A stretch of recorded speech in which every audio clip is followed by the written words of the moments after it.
vous la parole, chers collègues, monsieur Roche. À vous la parole. Salam alaikum. Merci, cher collègue Khaled Rachid. Rebonjour, chers collègues. Heureux de vous retrouver pour ce troisième webinaire sur l'utilisation de la plateforme eCampus de l'université. Aujourd'hui, on va s'intéresser au côté évaluation et je vais profiter de l'intervention de notre collègue Simstafa Orgay hier qui va bien sûr faciliter la tâche dans la mesure où je ne vais pas revenir sur le tableau de spécification. Et donc, je vais plutôt m'intéresser aux activités d'évaluation sur la plateforme, quel type d'activité, la relation entre ces activités avec les types d'évaluation qui existent. Et je vais finir mon intervention par la gestion des examens. Et là, on va s'attarder un petit peu plutôt sur un retour d'expérience par rapport à ce qui a été fait à la faculté des sciences médias depuis des années maintenant, tout ce qui est gestion des examens sur la plateforme. Et on finira, Inch'Allah, par une discussion ouverte avec les collègues. Le dernier webinaire, on a été consacré à l'élaboration d'un scénario pédagogique sur la plateforme. Et on avait dit que le professeur devrait séquencer son contenu en grain pédagogique. Le professeur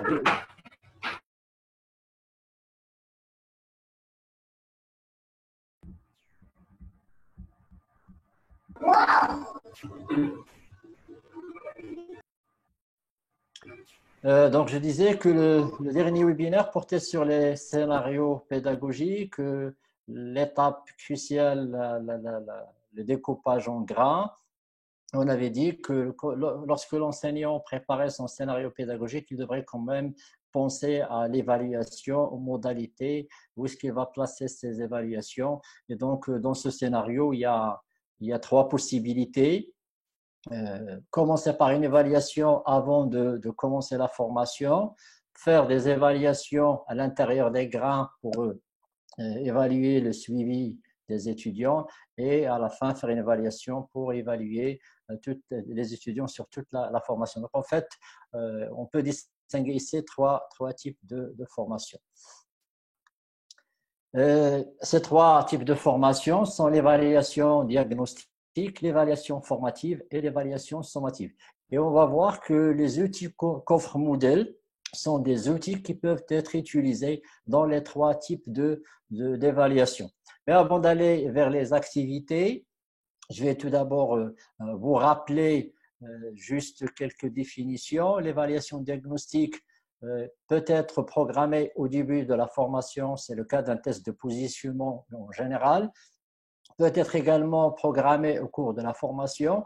L'objectif principal serait de connaître le niveau de ses étudiants. Une fois le prof connaît le niveau de ses étudiants, il pourrait adapter le contenu de la formation. J'imagine si les résultats sont très satisfaisants, il pourrait carrément enlever quelques parties. Si le niveau est très faible, il pourrait par exemple programmer des séances de mise à niveau. Ou bien, s'il trouve des étudiants avec des niveaux différents, il pourrait carrément penser à créer des groupes différents pour qu'ils puissent gérer la progression des étudiants selon deux rythmes différents. Donc, l'évaluation diagnostique, ça permettra à l'enseignant de connaître ses étudiants, surtout au début de la formation. Juste après, au cours de cette formation, il y a l'évaluation formative. L'évaluation formative, c'est un outil qui est vraiment très puissant dans la formation des étudiants. Ça leur permet d'apprendre sur la base de leurs erreurs. Un étudiant, en faisant une évaluation, va commettre des erreurs, moyennant des rétroactions qui sont préparées par le professeur au préalable. Donc, l'étudiant pourra apprendre de ses erreurs et pourra s'améliorer. Dans ce type de formation, d'évaluation formative, le professeur devrait prévoir des contenus de rétroaction. Donc, si l'étudiant commet une erreur, il devrait trouver sur la plateforme un contenu qui pourrait l'aider à combler ses lacunes. Également, le professeur devrait prévoir plusieurs tentatives parce que quand l'étudiant va faire la première tentative, il va commettre des erreurs. Il aura besoin d'une deuxième, une troisième pour s'améliorer, pour faire le cycle. Évaluation, rétroaction, apprentissage, évaluation, rétroaction, etc., jusqu'elle arrive au niveau souhaité. Et dans ce cas-là, généralement, quand c'est une évaluation formative, c'est une évaluation qui pourrait durer une semaine, 2 semaines, 3 semaines, ça dépendra de la matière et du scénario pédagogique de l'enseignant. On arrive à l'évaluation sommative, celle sur laquelle Mstafa Ouraghi hier détaillé le tableau de spécification. C'est une évaluation qui pourrait être programmée, par exemple pour nous au cours de la formation, sous forme d'un contrôle continu, ou à la fin de la formation sous forme d'un contrôle final. L'objectif principal serait d'évaluer les acquis des étudiants. Et là, comme l'a expliqué Mstafa hier, donc il y aura des notes, il y aura une déclaration de résultats. Donc, c'est dans ce sens-là qu'on fait une évaluation sommative et aussi on pourrait l'utiliser pour évaluer la formation elle-même sur la base des résultats et des statistiques obtenues. L'enseignant pourrait aussi évaluer sa formation. Bien, donc, donc si je résume dans ce slide sur la base du tableau de spécification qu'on a vu hier, pour qu'un enseignant puisse élaborer des épreuves, elle a besoin d'établir un tableau de spécification. Ce tableau de spécification, bien sûr, elle a été fait sur la base de son scénario pédagogique, ses activités et ses ressources et activités. Une fois ces épreuves élaborées sur la base du tableau de spécification, l'étape suivante qui nous intéresse aujourd'hui, c'est comment implanter ces épreuves sur la plateforme et comment les faire passer sur la plateforme. Et ça va nous ramener vers les activités qui existent sur la plateforme eCampus. Alors, quelles sont les activités d'évaluation qui existent sur la plateforme? Ces activités, elles sont nombreuses. On les a expliquées lors du premier webinaire. Ça sera l'occasion de vous rappeler un petit peu l'intérêt de chaque activité. Et je vais aussi les trier en activités d'apprentissage et d'évaluation, ou plutôt d'évaluation formative. Donc, la première activité, atelier. Je vous rappelle que atelier, c'est une activité dans laquelle l'enseignant donnera un travail à faire, une tâche à ses étudiants. Ces étudiants vont faire ce travail, ils vont préparer un rendu qu'ils vont rendre le jour J. Et après, une fois tous les étudiants ont rendu le travail, le professeur pourrait, moyennant une grille d'évaluation, moyennant un corrigé type, permettre aux étudiants d'évaluer les copies des autres étudiants. C'est ce qu'on appelle l'évaluation par les pairs. Et du coup, l'étudiant à la fin, ça c'est une formation d'évaluation, l'étudiant pourrait avoir 2 notes. Il pourrait avoir une note sur son travail rendu, son rendu propre, c'est-à-dire le travail qu'il a rendu, il aura une note sur 100, ça peut être par exemple 70 ou 80 sur 100, et le reste, ça serait la note que l'enseignant devrait lui donner sur son évaluation. C'est-à-dire que l'étudiant aura une note sur 100 en 2 parties, par exemple 80% ou 70% sur son travail de production, et le reste sur son évaluation de la copie de son partenaire. Et ici, ce que normalement vous devez savoir, c'est que la note que l'étudiant va donner à son collègue n'est pas comptabilisée, n'est comptabilisée nulle part. Ça veut dire que si par exemple un étudiant mérite 50 sur 100 et que celui qui a évalué a donné 90 sur 100, le 90 sur 100 donné par l'étudiant n'est comptabilisé nulle part. La note qui est comptabilisée, ce sont les notes données par le professeur pour l'évaluation propre du rendu et pour l'évaluation de l'étudiant. J'espère que c'est bon. Après, il y a l'activité base de données généralement utilisée pour récupérer des données, des informations pour les étudiants. Alors, personnellement, je l'utilise pour récupérer des informations, nom, prénom, numéro apogée, CNE, les adresses mail des étudiants, les photos d'identité des étudiants, si je veux les mettre sur la plateforme. Également, on peut l'utiliser également pour la création des groupes. Ça aussi, je l'utilise pour les étudiants de S6. On peut leur donner une base de données et les étudiants peuvent entrer et créer des groupes, des binômes, des trinômes, des groupes de travail. Le Big Blue Button, c'est un outil de visioconférence. On a largement parlé de cet outil. On va pas revenir sur ça. Le chat, c'est une discussion synchrone entre les étudiants et entre les étudiants et les profs. Ça pose un petit problème de modération. Généralement, il faut que le prof soit là ou quelqu'un qui le remplace pour modérer la séance. Mais là aussi, c'est un outil de formation synchrone. Alors, la consultation, c'est un outil d'évaluation, mais là, c'est un outil d'évaluation de la formation et non pas des étudiants. Avec consultation, vous pouvez mettre à la disposition des étudiants un formulaire qu'ils peuvent remplir. Ça vous permettra d'évaluer votre formation, le degré de satisfaction des étudiants par rapport à ce qu'ils ont reçu comme formation. Le devoir, l'un des outils d'évaluation les plus importants sur Moodle et qu'on va détailler largement dans cette présentation. Donc, je vais le laisser, je vais pas aller maintenant parce que je vais le détailler par la suite.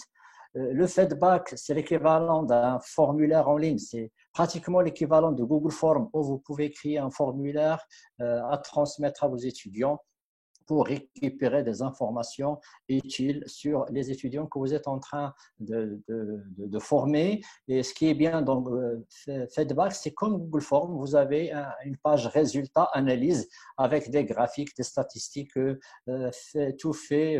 Donc, il suffit juste de les consulter et elles sont là. Alors, pour le forum, c'est un outil aussi d'évaluation. C'est un outil de formation, d'échange asynchrone et aussi peut être sanctionné par une note.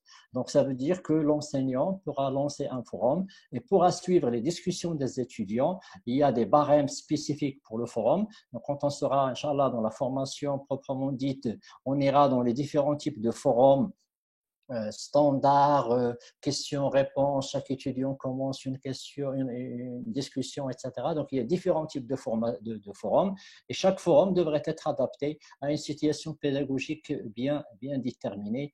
Et là aussi, l'enseignant pourra sanctionner les étudiants par des notes qui vont apparaître dans le carnet de notes. Le glossaire aussi, c'est une activité d'évaluation qui peut être aussi utilisée. On pourrait imaginer demander aux étudiants de créer un glossaire sur un sujet et l'enseignant pourrait aller voir les propositions des étudiants et donner des notes d'évaluation. Ça peut être des notes d'appréciation, bon, moyen ou pas. Ça peut être des notations de type lettres A, A+, B, B-, etc. Donc, il y a tout ça. Tout ça est possible sur la plateforme. Et là aussi, les notes pourront être considérées dans la note globale de la plateforme. Il y a le son, outil très performant dans la formation, un outil où vous pouvez créer plusieurs pages web. Ces pages web seront liées par des QCM, des petites questions à choix multiples. Ça peut être une question, 3 questions, 5 questions, 2 questions. C'est à vous de voir le nombre. Si l'étudiant répond correctement à ces questions, il pourra directement passer à la page suivante. Sinon, la rétroaction qui a été programmée dans le QCM devrait le rediriger vers une autre page où il devrait lire et combler ses lacunes avant de revenir sur la page et apprendre de nouveau, repasser le même test. Et une fois qu'il l'aura validé, il suit sa progression jusqu'à ce qu'il termine toute la leçon. Les outils externes, sur notre plateforme, on ne les utilise pas, juste parce que c'est un problème de sécurité. Un outil externe, c'est un outil qui existe sur une autre plateforme Orc et Campus. Et ces outils-là, généralement, pour les utiliser, il faut donner les droits à ces outils d'accéder à la plateforme. Et quand vous donnez les droits, vous ouvrez les ports. Là, la sécurité, elle est compromise. Et donc, on a décidé de ne pas ouvrir les outils externes et du coup la plateforme est hermétique, il n'y a rien qui entre de l'extérieur. Alors, par contre, le package SCORM, c'est un package qu'on va créer à l'extérieur sur une application comme Opal Scenari. Et une fois qu'on l'a préparé, ça peut être un contenu, ça peut être un quiz, QCM. Et une fois qu'on l'a préparé, on pourrait l'intégrer sur la plateforme. L'étudiant, ce qu'il va voir, il va avoir un mini site web avec des outils de navigation intégrés. Il pourra naviguer dans son cours tranquillement.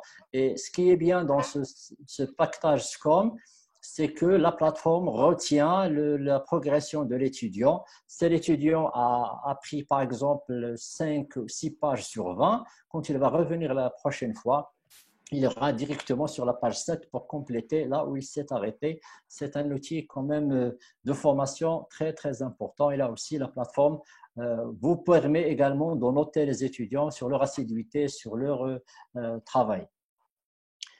Pour la présence automatique, ça c'est un outil très très intéressant qu'on vient d'installer sur cette nouvelle plateforme. On ne l'avait pas dans l'ancienne. C'est un outil qui permet de calculer automatiquement ou d'une façon semi-automatique ou quand même de faire la présence d'une façon manuelle des étudiants.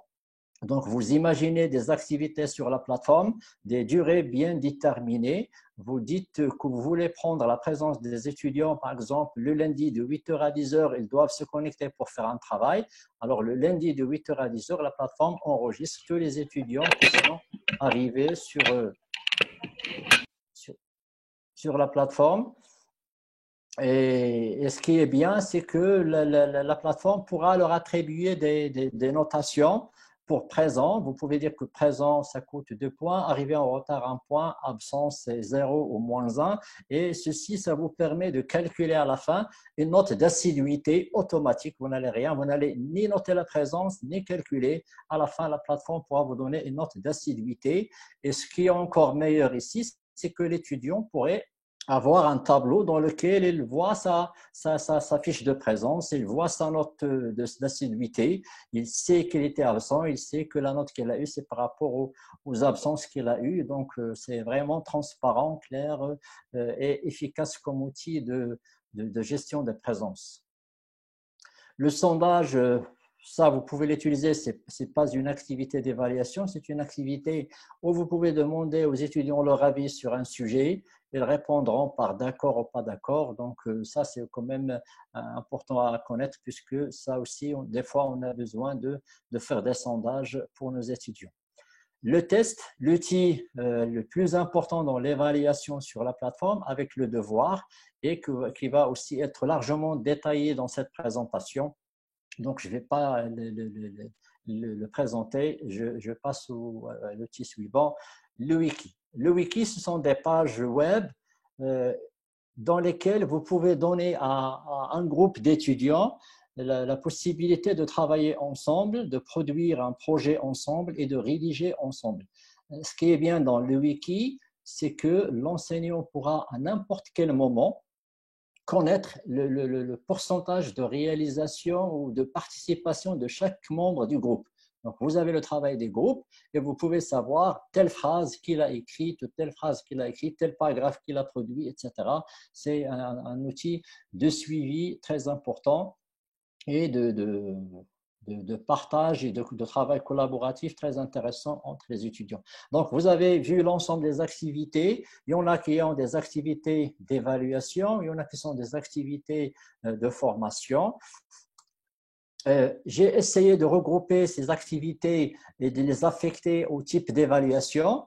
Donc, pour l'évaluation diagnostique au début, on imagine qu'un enseignant pourrait faire une épreuve sous forme de devoir, la corriger pour connaître le niveau de ses étudiants ou faire un QCM, parce que le test, c'est l'équivalent du QCM. Seulement, le test sur modèle, c'est plus large que le QCM.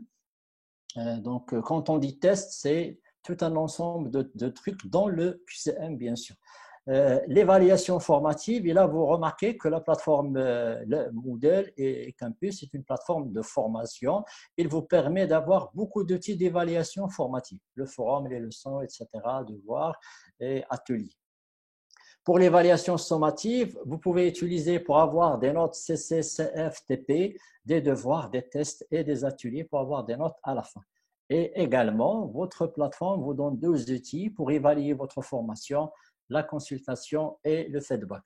Donc là, vous remarquez déjà qu'il y a beaucoup d'outils sur l'évaluation formative. Et deuxième chose, deuxième remarque importante, c'est que le devoir et le test peuvent être utilisés dans les 3 types de formation. Alors, toutes ces activités d'évaluation, comme j'ai dit, vont être sanctionnées par une note. Une note qui va être gérée dans un carnet de notes. Et le carnet de notes de la plateforme, c'est un outil qui est très puissant dans la mesure où ça permet d'afficher les notes à l'étudiant. Donc, l'étudiant peut voir toutes les notes si, bien sûr, l'enseignant l'autorise à les voir. Pourquoi? Parce que si l'enseignant cache des notes, il ne pourra pas les voir. Parce que l'enseignant a aussi la possibilité de cacher quelques notes. Ils ne seront pas affichés dans le carnet de notes. Ça veut dire que, par exemple, l'enseignant est en cours de correction d'un devoir. Il ne veut pas que ces notes soient visibles au fur et à mesure. Il pourra les cacher. Une fois que tout est fait, tout est vérifié, il pourra ouvrir la consultation des notes aux étudiants. Ce qui est bien dans le carnet de notes, c'est que chaque étudiant accède à son carnet de notes et voit uniquement ses notes. Il ne pourra pas voir les notes des autres. Pour les notes, il y a 3 types de barèmes. Le barème le plus utilisé, c'est le barème de type pourcent, c'est-à-dire une note de 0 à 100. La note qu'on va donner à l'étudiant, c'est le pourcentage de réalisation. Il a réalisé 70 de la tâche, donc on lui donne 70 sur 100, 80%, 100%, etc. On peut également penser à un barème de 0 à 20. Seulement, le problème qu'il y a sur Moodle, c'est que vous ne pouvez pas saisir des valeurs décimales. Si vous mettez des valeurs de 0 à 20, vous ne pouvez pas écrire 2,5 ou 2,25. Ce n'est pas possible. Vous ne pouvez choisir que des valeurs entières naturelles. Et donc, le conseil qu'on se donne toujours dans ce cas-là, faire un barème sur 100. Une fois qu'on a les notes, à la fin, on peut normaliser sur 20 avant de publier les notes ou les envoyer sur Apogée. Également, sur la plateforme, il y a la possibilité d'utiliser les barèmes de type lettres. A, A+, A-, B, B+, C, C+, etc. Donc, tout ça, vous pouvez, il suffit d'aller sur barème, de déclarer vos barèmes, déclarer la correspondance, par exemple, entre A, A+, et les notes numériques. Et après, la plateforme, vous pouvez noter les étudiants avec des lettres. Et si vous avez besoin d'exporter les notes, il pourra les convertir en valeurs numériques sur 100 et vous pouvez les exporter. Alors, l'un des points forts aussi de la plateforme, c'est que vous pouvez exporter les notes. Une fois que j'ai fait les activités, les devoirs, tout ça, je veux envoyer mes notes au responsable de la filière. Il suffit d'aller sur Export et je peux exporter un fichier format Excel où j'ai les notes de toutes les activités et bien sûr que je peux l'exploiter. Plus que ça, supposons que l'enseignant a fait un oral ou a fait une activité hors Moodle et qu'il a des notes de ses étudiants. Généralement, ce qu'on fait, nous, c'est qu'on va établir une liste avec les notes et cette liste-là, on va la mettre sous format PDF sur la plateforme. Ici, sur la plateforme, ce qui est possible, c'est d'importer cette liste de notes. Et quand on importe la liste de notes, chaque étudiant pourra constituer uniquement sa note. Il ne pourra pas voir les notes des autres, puisqu'il va aller sur son carnet de notes, il trouvera une activité qui s'appelle par exemple épreuve orale, et il trouvera la note qu'il a eue à l'oral par exemple. C'est un outil important. Bien, donc je vous rappelle les activités qu'on avait vues tout à l'heure. Et là, j'ai mis en blanc devoir et test. Pourquoi? Parce que tout ce qui va venir après, je vais juste me consacrer à ces 2 activités. Le temps ne me permet pas d'ajouter l'atelier ou les autres parce qu'il y a déjà ces 2 outils-là offrent vraiment beaucoup de fonctionnalités et sont vraiment très, très efficaces et très utiles. Je commence par le premier, le devoir. Alors, le devoir, si vous regardez le mot devoir, Personnellement, quand j'ai commencé sur Moodle, chaque fois que j'entends devoir, pour moi, dans ma tête, c'est l'énoncé que va faire l'étudiant, c'est l'énoncé que je vais donner, parce qu'on a toujours l'habitude de dire, on va leur donner un devoir, c'est l'énoncé. Alors sur Moodle, et d'ailleurs l'icône ici le montre, le devoir, c'est l'espace où l'étudiant va remettre son devoir. Ce n'est pas l'énoncé. Cependant, l'enseignant peut intégrer l'énoncé dans cet espace-là. L'enseignant peut ajouter des fichiers attachés, des consignes dans le devoir. Et également, l'enseignant pourra corriger, commenter et noter les copies des étudiants. Quand le professeur va lancer un devoir remise en ligne, ce qu'il y a dans ce cas-là, c'est que l'étudiant, quand il va rendre la copie, l'étudiant ne peut voir que sa copie et le prof peut voir toutes les copies de la classe. Ça aussi, c'est un outil très, très important. On reviendra sur ça après, c'est vraiment très important. Alors, une fois l'enseignant voit toutes les copies, il peut les corriger, les commenter et les noter. Et surtout, il peut remettre une copie corrigée à l'étudiant. S'il a la possibilité de faire une annotation PDF sur la copie, il pourra le faire. S'il a la possibilité de corriger un fichier carrément Word ou PowerPoint, je ne sais pas quel type de fichier, il pourra le corriger et le remettre à l'étudiant. L'étudiant pourra recevoir le corrigé de son rendu. Le devoir en ligne, son point fort, c'est que ça permet d'économiser beaucoup de papier, puisque là, si vous êtes dans le numérique, il n'y a pas besoin d'imprimer des énoncés, ni rien du tout, tout se passe sur la plateforme. La remise en ligne, on va revenir sur ça dans la partie paramétrage, elle est plus efficace que le courrier électronique. Il y a certains collègues qui utilisent le courrier électronique pour échanger, demander à leurs étudiants de faire des devoirs et pour recevoir les rendus des étudiants. C'est une très mauvaise idée, entre guillemets, vous m'excusez l'expression. Pourquoi? Parce que le temps que vous allez perdre sur le courrier électronique, il est vraiment énorme pour gérer les rendus des étudiants, le corriger, etc.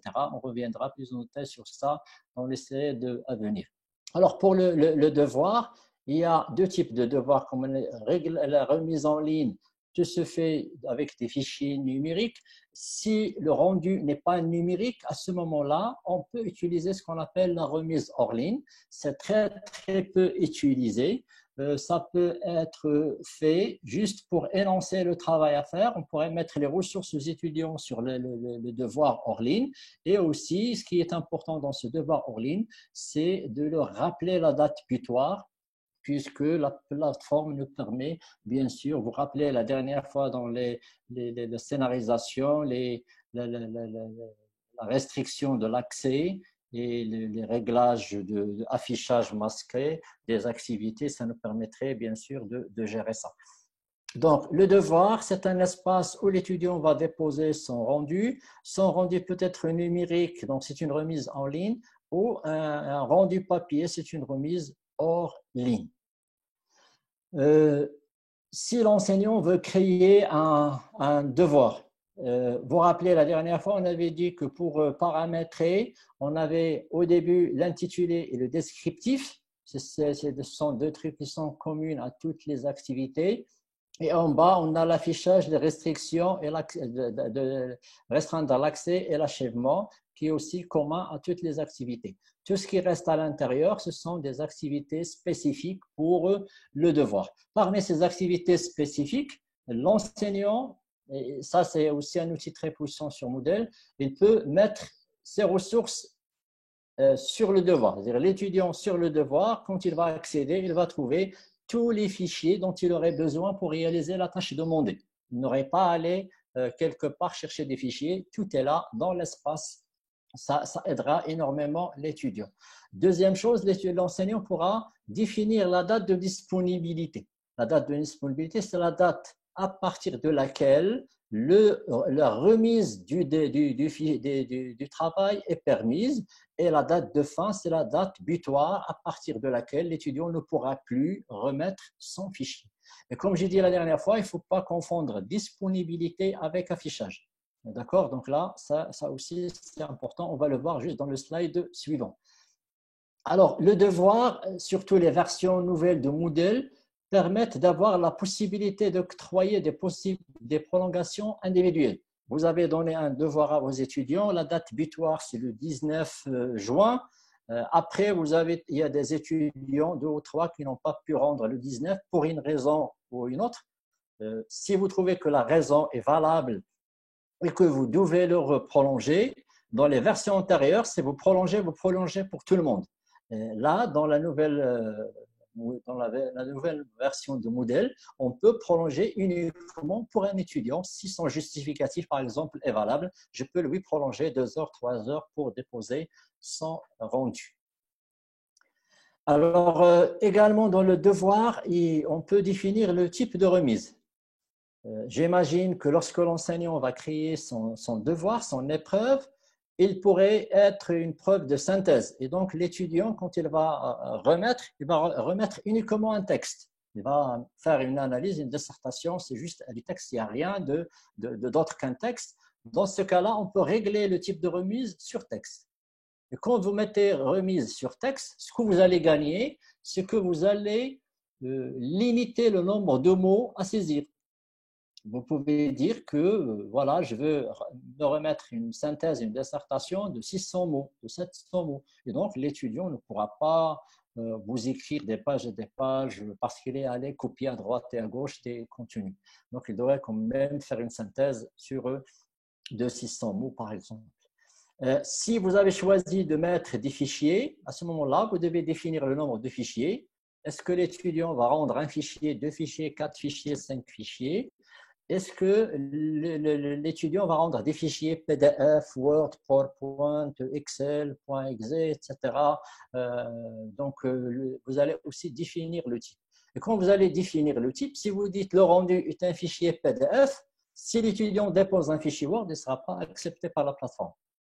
Le fichier, si vous avez fixé PDF, tous les rendus doivent être PDF. Donc là, la plateforme arrive à analyser les fichiers et à vérifier par rapport à ce que vous avez mis, est-ce qu'ils sont acceptables ou pas. Donc le nombre est limitant. Si vous avez mis 3 fichiers, l'étudiant ne pourra pas déposer 4. Si vous avez mis un type, l'étudiant est obligé de déposer ce type. En plus de ça, il y a la limite de la taille. Dans nos plateformes maintenant, la taille est limitée à 5 mégas, donc 5 mégas par fichier. Si l'étudiant doit déposer 3 fichiers, il aura un total de 15 mégas par rendu, par étudiant, pardon. Également, sur le devoir, il y a un outil très, très important, c'est la remise par groupe. La remise par groupe, vous avez certainement géré ça, c'est vraiment très difficile si vous ne faites pas de remise par groupe. Vous avez l'étudiant 1 du groupe qui va vous envoyer le fichier, et après l'étudiant 2 qui va vous envoyer le même fichier, l'étudiant 3, si le groupe contient 6 étudiants, vous allez avoir le fichier 6 fois. Et ça, généralement, c'est vraiment très, très difficile à gérer. Alors, sur la plateforme, la remise par groupe permet de donner à un groupe un seul espace de dépôt. Et donc, si un étudiant du groupe dépose le fichier, quand l'autre étudiant viendra sur la plateforme, il trouvera que le fichier est déjà là, donc il ne va rien déposer puisqu'il va voir le rendu déposé par son camarade. Et bien sûr, les étudiants auront des outils, la possibilité de modifier leur rendu ou de ne pas le modifier. Tout ça, c'est paramétrable. Mais pour moi, ici, ce qui est important déjà, c'est que les collègues sachent qu'il y a cette possibilité de remise par groupe et que tout le groupe va rendre un seul fichier et qui sera visible par les membres du groupe et par le professeur, bien sûr. Et donc, on n'aura pas à récupérer 6 fois le même fichier parce que tout le monde a envoyé parce qu'il n'a pas confiance dans son collègue, peut-être qu'il a oublié, etc. Également sur le devoir, il y a le type de feedback. Si vous avez un devoir de type formation, évaluation formative, là, vous devez rajouter des commentaires. Donc, je corrige la copie de l'étudiant, je donne une note s'il y a une note à donner ou s'il n'y a pas de note, une lettre, et je peux mettre un commentaire dans lequel j'expliquerai peut-être les choses à améliorer, etc. Si l'enseignant peut télécharger le fichier, le corriger, avoir un fichier corrigé, il peut remettre le fichier corrigé, et ça, c'est faisable pour des petites promotions, LP, Master, c'est largement suffisant, on peut faire ça pour une vingtaine.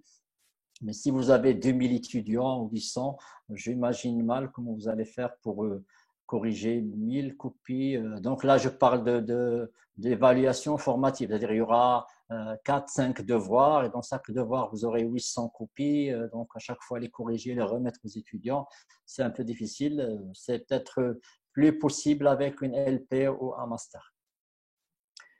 Bien, alors maintenant qu'on a vu un petit peu tout ce qu'on peut faire dans un devoir, comment on peut le paramétrer, toutes les options qu'on a, la question qu'on se pose, quand l'étudiant va arriver sur la plateforme, qu'est-ce qu'il va voir? Alors, il peut tout voir comme il peut ne rien voir. Je vous rappelle que dans la section, on a mis un grain pédagogique et que ce grain a été géré par les 3 paramètres en bas qu'on a dit, le réglage courant, afficher, masquer, restreindre l'accès et aussi la disponibilité. Alors, si la section est cachée, alors tout ce qui est intérieur est caché, l'étudiant ne pourra pas voir le devoir.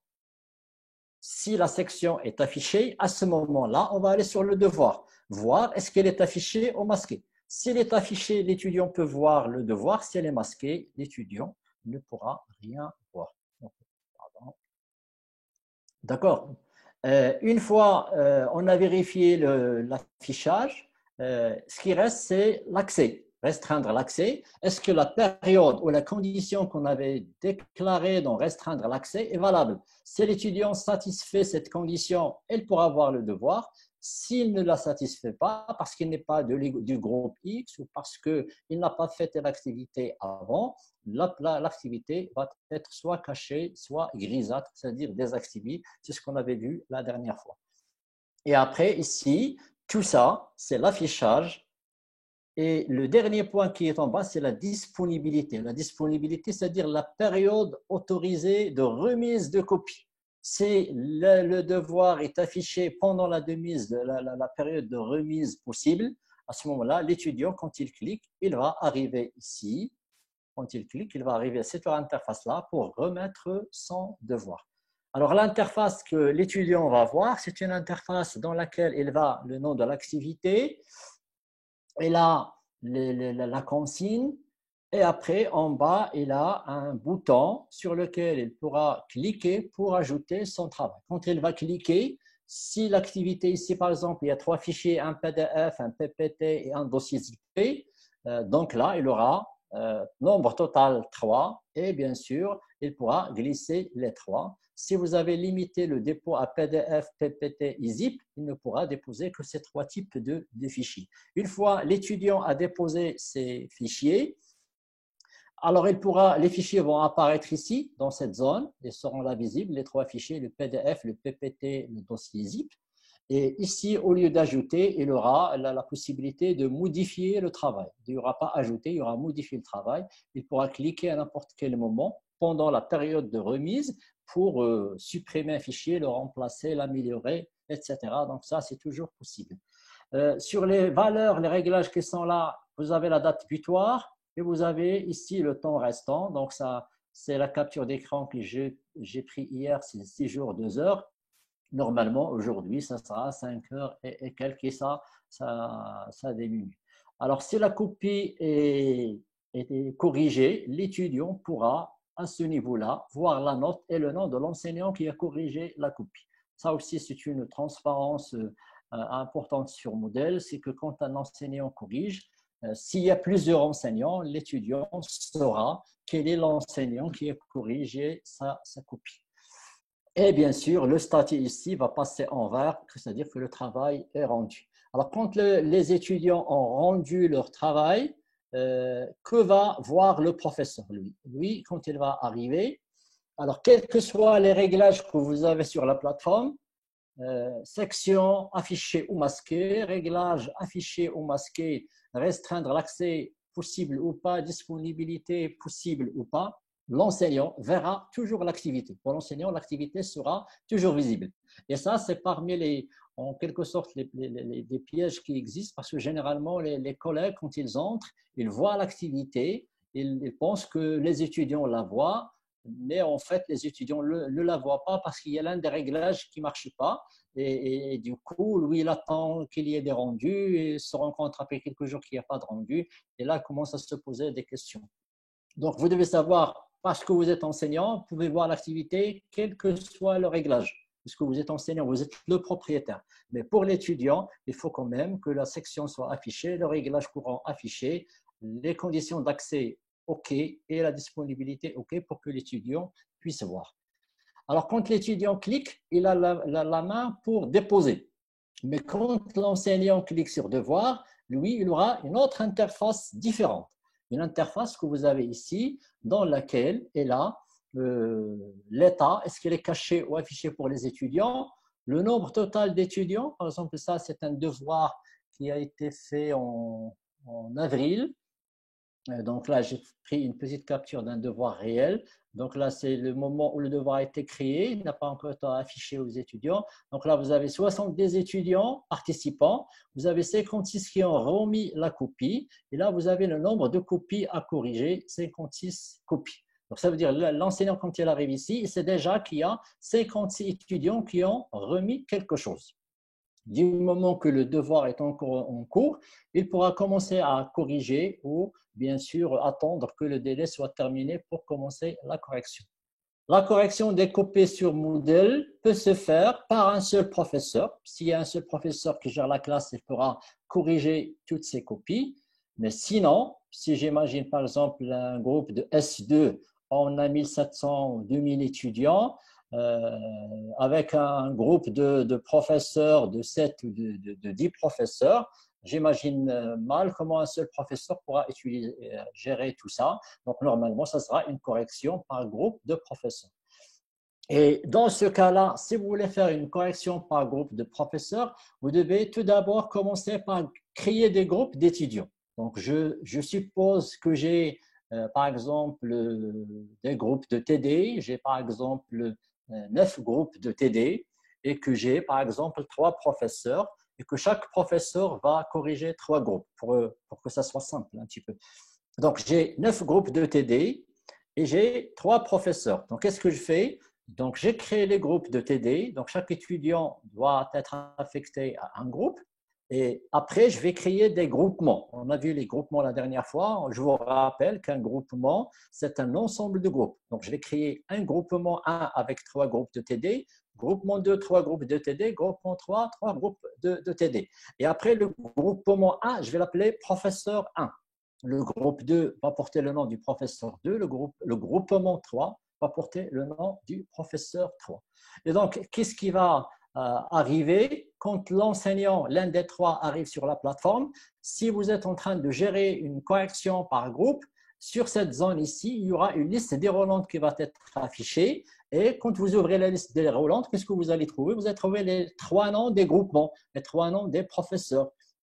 Donc, si vous mettez professeur A, donc le contenu que vous allez là va être filtré et vous aurez uniquement les étudiants qui doivent être corrigés par le professeur 1.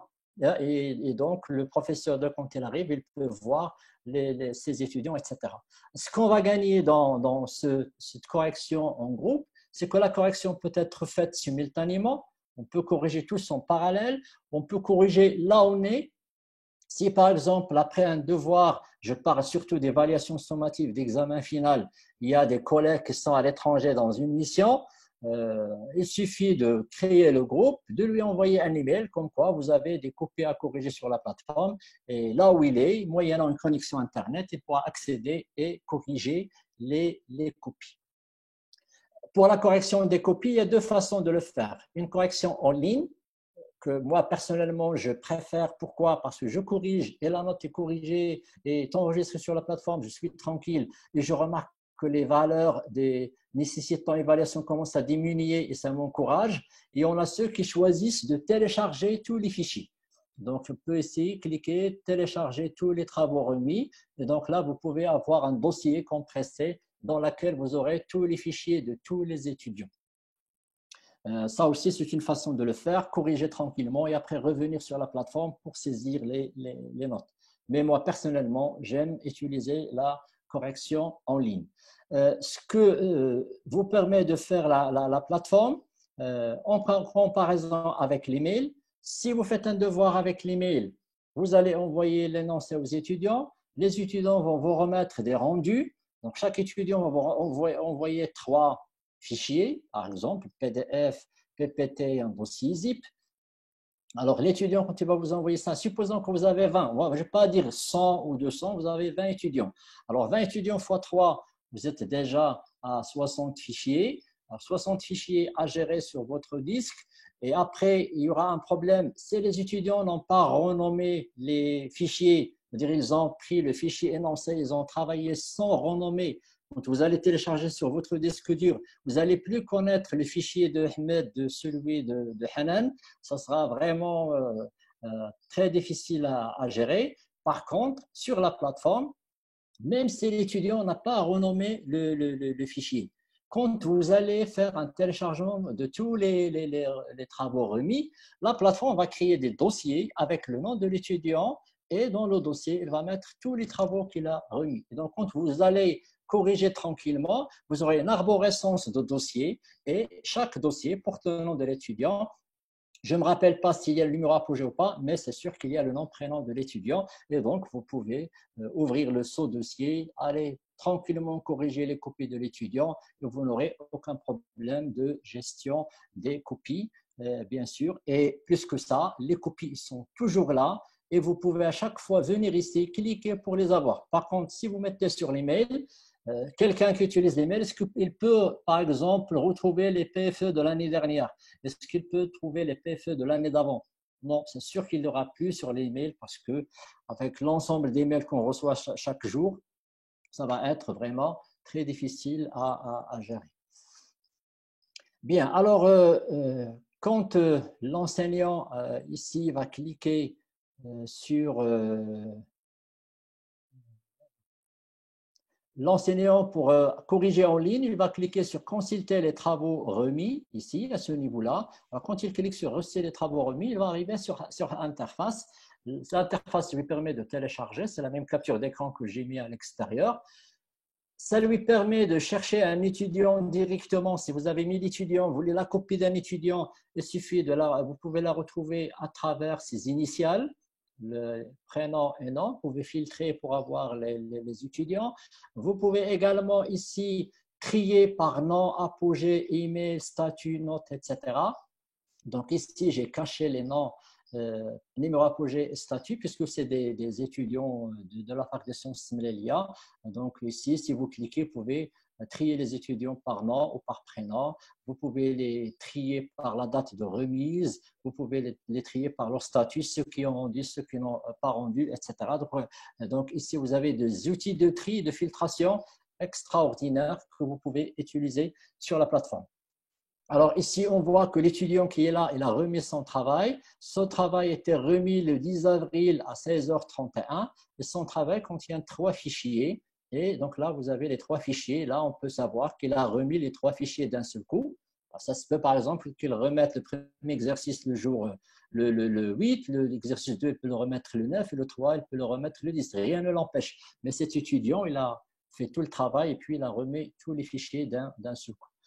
Pour corriger cette copie, il suffit de cliquer sur Note. Et quand vous cliquez sur Note, donc là, je suis dans la correction en ligne.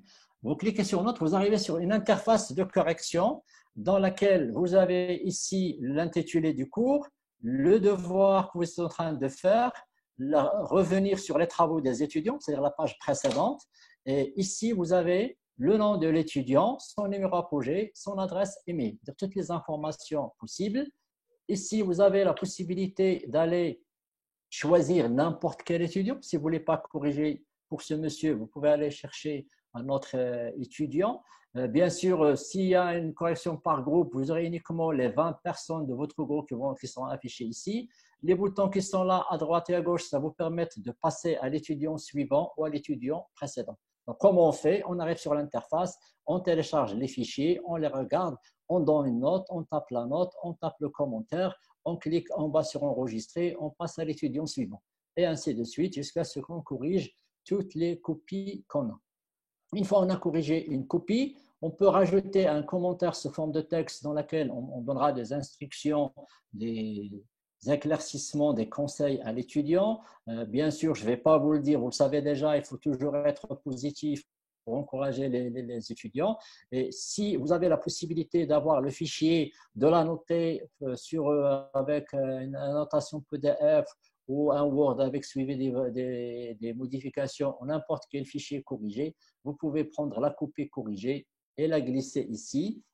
Et l'étudiant pourra bien sûr consulter la copie corrigée pour avoir les erreurs que vous avez mentionnées dans votre annotation. Quand vous cliquez sur enregistrer, vous enregistrez la note et l'évaluation. Quand vous cliquez sur enregistrer et afficher la suite, ça enregistre et ça passe directement à l'étudiant suivant. Et vous continuez, vous faites 5, 6, 10 étudiants par jour. Et donc là, rapidement, ça vous fera une correction de tous les étudiants, bien sûr. Une fois que vous avez terminé la correction, bien sûr, à ce niveau-là, vous allez voir que les valeurs commencent à baisser jusqu'à ce qu'il y ait 0 évaluation nécessaire. Le point fort de devoir, quand vous êtes en train de travailler avec un groupe, imaginez qu'on a 1000 étudiants, on a partagé les copies papier, il y a un enseignant qui a pris son paquet, il est parti en voyage, pour des raisons, il n'est plus joignable, on ne peut plus récupérer, ça arrive parce qu'il a des soucis quelque part. C'est vraiment très difficile de délibérer, de continuer. Sur la plateforme, j'attribue des paquets à des enseignants, ils commencent à corriger. J-2 avant délibération, je remarque que Monsieur X n'a pas encore fini. Alors, je peux aller l'aider, corriger ses copies, ou un autre collègue peut corriger les copies. Ce n'est pas parce qu'on a partagé les copies par groupe qu'on n'a pas le droit de les corriger. C'est-à-dire, il y a toujours cette possibilité. Les copies sont toujours là et vous pouvez à n'importe quel moment, en cas de besoin, peut-être parce qu'une personne ne peut pas, parce qu'il a un empêchement quelque part, il pourra être remplacé. Et donc là, vous n'avez plus à aller chercher les copies puisque vous avez les copies sur place. Donc ça, c'est grosso modo ce qu'il y a sur le devoir. C'est un outil très important pour l'évaluation. Vous pouvez imaginer n'importe quel type d'épreuve. Vous pouvez, ou l'étudiant pourra bien sûr faire un rendu numérique, et vous pouvez la faire passer sur cette interface-là avec toutes les possibilités qu'on vient de voir.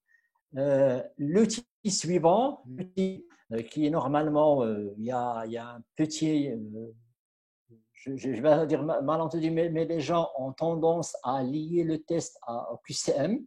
En fait, le test, ce n'est pas le QCM.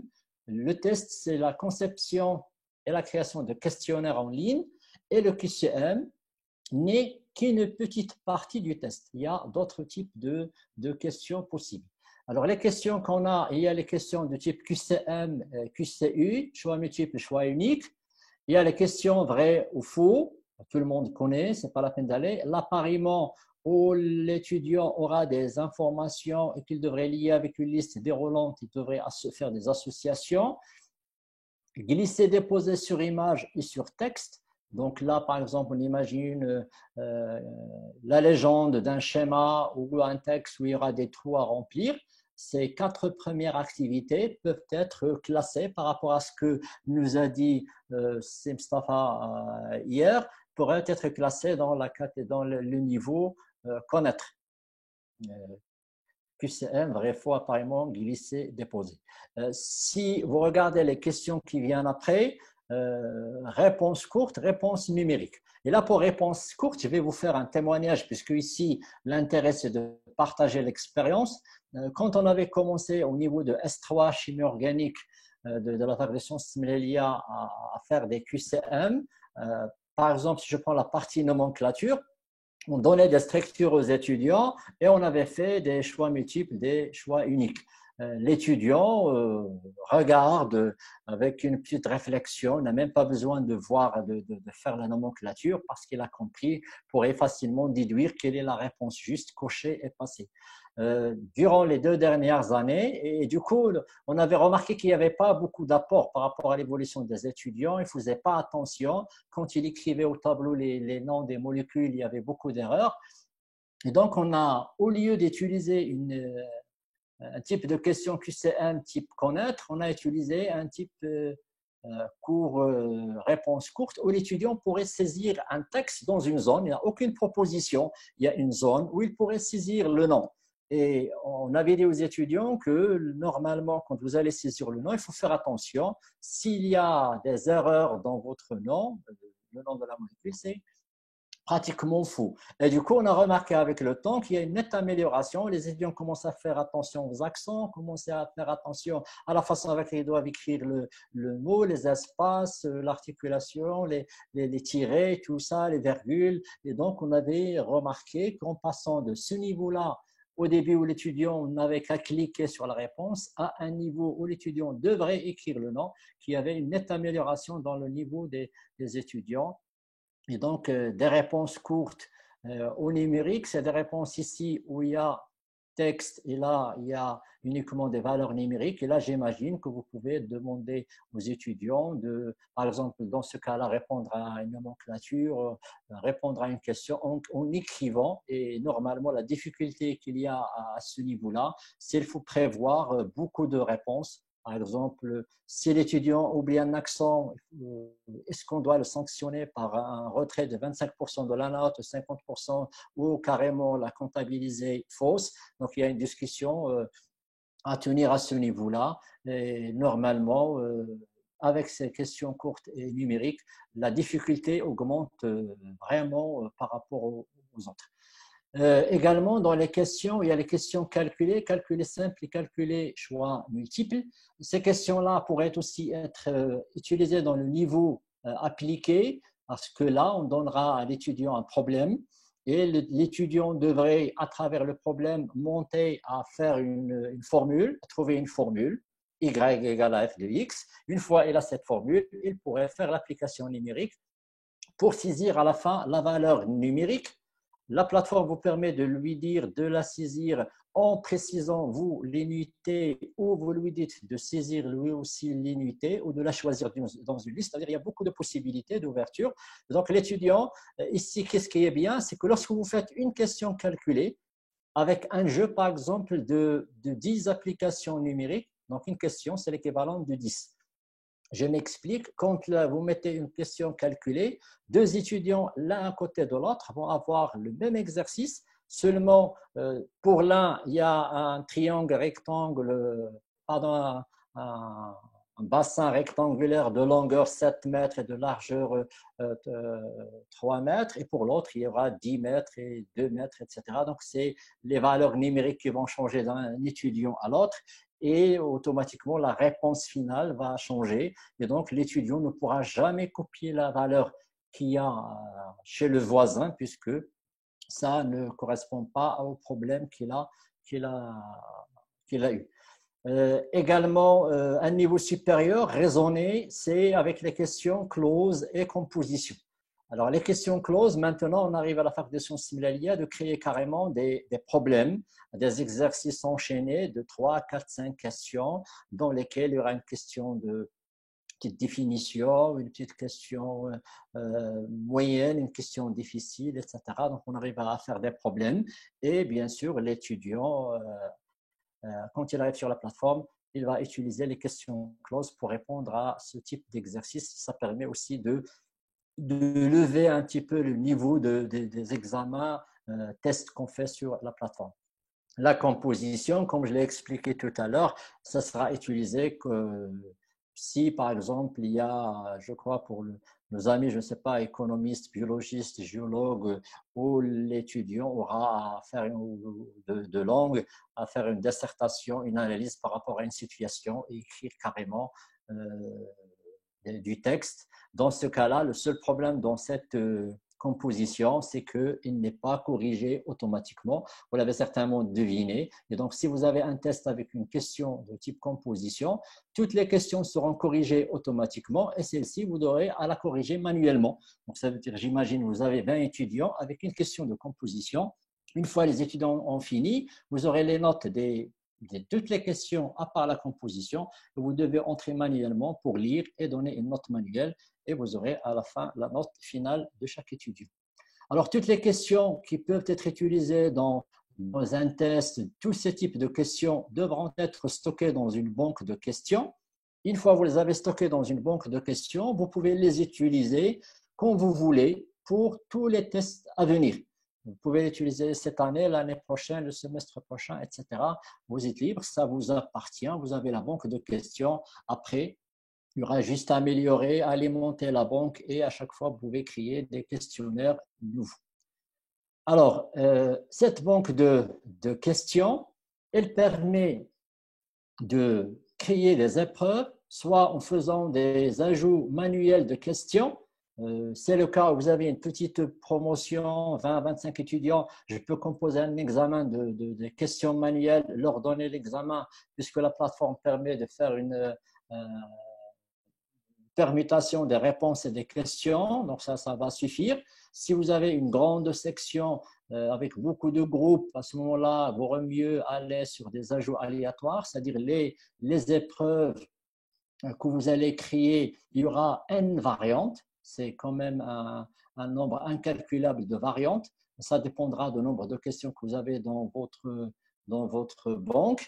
Plus la banque est grande, plus le nombre de variantes est grand, parce que quand la plateforme va utiliser une question dans une épreuve, il ne va plus l'utiliser que lorsqu'il aura utilisé toutes les questions de la banque. C'est-à-dire qu'il ne va pas commencer à bombarder l'étudiant avec la même question alors que les autres ne sont pas utilisés. Il y aura toujours une gestion de la plateforme des questions de telle façon à ce qu'il y ait une utilisation équilibrée de toutes les questions, de telle façon à avoir le maximum de variables, de variantes possibles. L'avantage qu'il y a dans ce type d'examen, c'est que toutes les variantes vont avoir un même niveau. Du moment qu'ils arrivent d'une banque de questions bien structurée, on va voir après comment structurer cette banque. Une fois la banque bien structurée, toutes les variantes seront du même niveau. Et bien sûr, à part la partie composition, la correction est automatique. Ça, c'est aussi intéressant. Bien, donc maintenant qu'on a compris que la banque de questions nous permettait de créer beaucoup d'épreuves, beaucoup de variantes et que ces variantes-là devraient avoir le même niveau, cette information, beaucoup de variantes avec le même niveau, c'est le souci de tous les professeurs. Et donc, pour avoir une épreuve de qualité avec le même niveau, vous devez, au début, vous baser sur votre tableau de spécification. Et vous devez toujours avoir à l'esprit cette notion d'équité entre les étudiants. Et donc, ceci va vous guider à créer une banque de questions et à choisir correctement les catégories et les sous-catégories. Ce choix-là doit être fait dans ce sens. Le choix des catégories, sous-catégories doit être fait dans le sens de respecter le tableau de spécification et en même temps respecter l'équité entre les étudiants. J'imagine, si vous prenez une catégorie et vous mettez des questions différentes, difficiles, faciles, moyennes, etc., un étudiant pourrait avoir que des questions faciles, alors qu'un autre pourrait avoir uniquement des questions difficiles. Et donc là, il n'y aurait pas d'équité. Donc l'enseignant devrait toujours penser à ça. Dans la catégorie, il faut qu'il y ait la même difficulté et il faut respecter ce tableau de spécification. Alors pour créer les catégories, une fois qu'on a imaginé qu'est-ce qu'on va faire, on a une idée derrière la tête. Donc là, techniquement, on va aller sur la plateforme, cliquer sur catégorie. Automatiquement, vous arrivez sur cette interface. Ici, vous allez saisir le nom de la catégorie. Vous allez saisir le dossier parent, où est-ce qu'il va être logé, et vous mettez ajouter catégorie. Catégorie suivante, le dossier parent ajouté. Et donc, vous essayez de créer une arborescence de catégories, comme ce que vous avez ici. Par exemple, catégorie 1, sous-catégorie 1.1, 1.2, 1.3, catégorie 2, catégorie 3. Et donc là, vous allez voir par exemple que le nombre de sous-catégories pourrait dépendre du tableau de spécification. Plus la partie est importante, plus le catégorie, sous-catégorie sera importante. Plus la partie est petite, plus les catégories seront petites, bien sûr. Donc, une fois que vous avez vos catégories, sous-catégories, dans chaque sous-catégorie ici, vous devez toujours rester sur le même thème et avoir des questions de même difficulté. Il ne faut pas mélanger les thèmes dans la même catégorie. Il ne faut pas mettre des questions difficiles, faciles dans la même catégorie. Sinon, quand la plateforme distribuera aléatoirement les copies, il y aura plus d'équité entre les étudiants. Une fois qu'on a créé la banque de questions, on passe maintenant à la création de questions. Pour la création des questions, donc il suffit ici de venir ouvrir la liste, premièrement choisir la sous-catégorie sur laquelle on va travailler et après cliquer sur créer une question. Donc lorsque vous voulez créer une question, donc là vous avez le choix entre ces différents types types de questions. Donc les choix multiples, c'est des questions dans lesquelles vous avez la question et vous avez les réponses possibles. Vous avez le choix entre questions, choix multiples, questions uniques. Et ce que vous devez savoir ici pour la plateforme Moodle, ça gère un petit peu la gestion du QCM différemment que le QCM fait sur le papier, dans la mesure où ici, vous allez déclarer la question, vous allez déclarer les réponses possibles. Et pour chaque réponse possible, vous devez mettre une notation. Si la réponse est juste, vous allez mettre une note positive. Si la réponse est fausse, vous pouvez mettre une note négative, de telle façon à ce que les notes positives ne devront pas dépasser 100%. Et les notes négatives, généralement, ce qui est très utilisé à travers le monde, c'est une pénalité de 25%. Vous allez me dire, c'est pas bien de faire des pénalités. Donc ça, on l'a déjà étudié en 2010, je crois, avec Cécile Rojdami, quand on avait commencé à travailler sur la plateforme. Et donc, je vous rassure que lorsque vous faites des pénalités, surtout des pénalités de moins 25% pour les réponses fausses,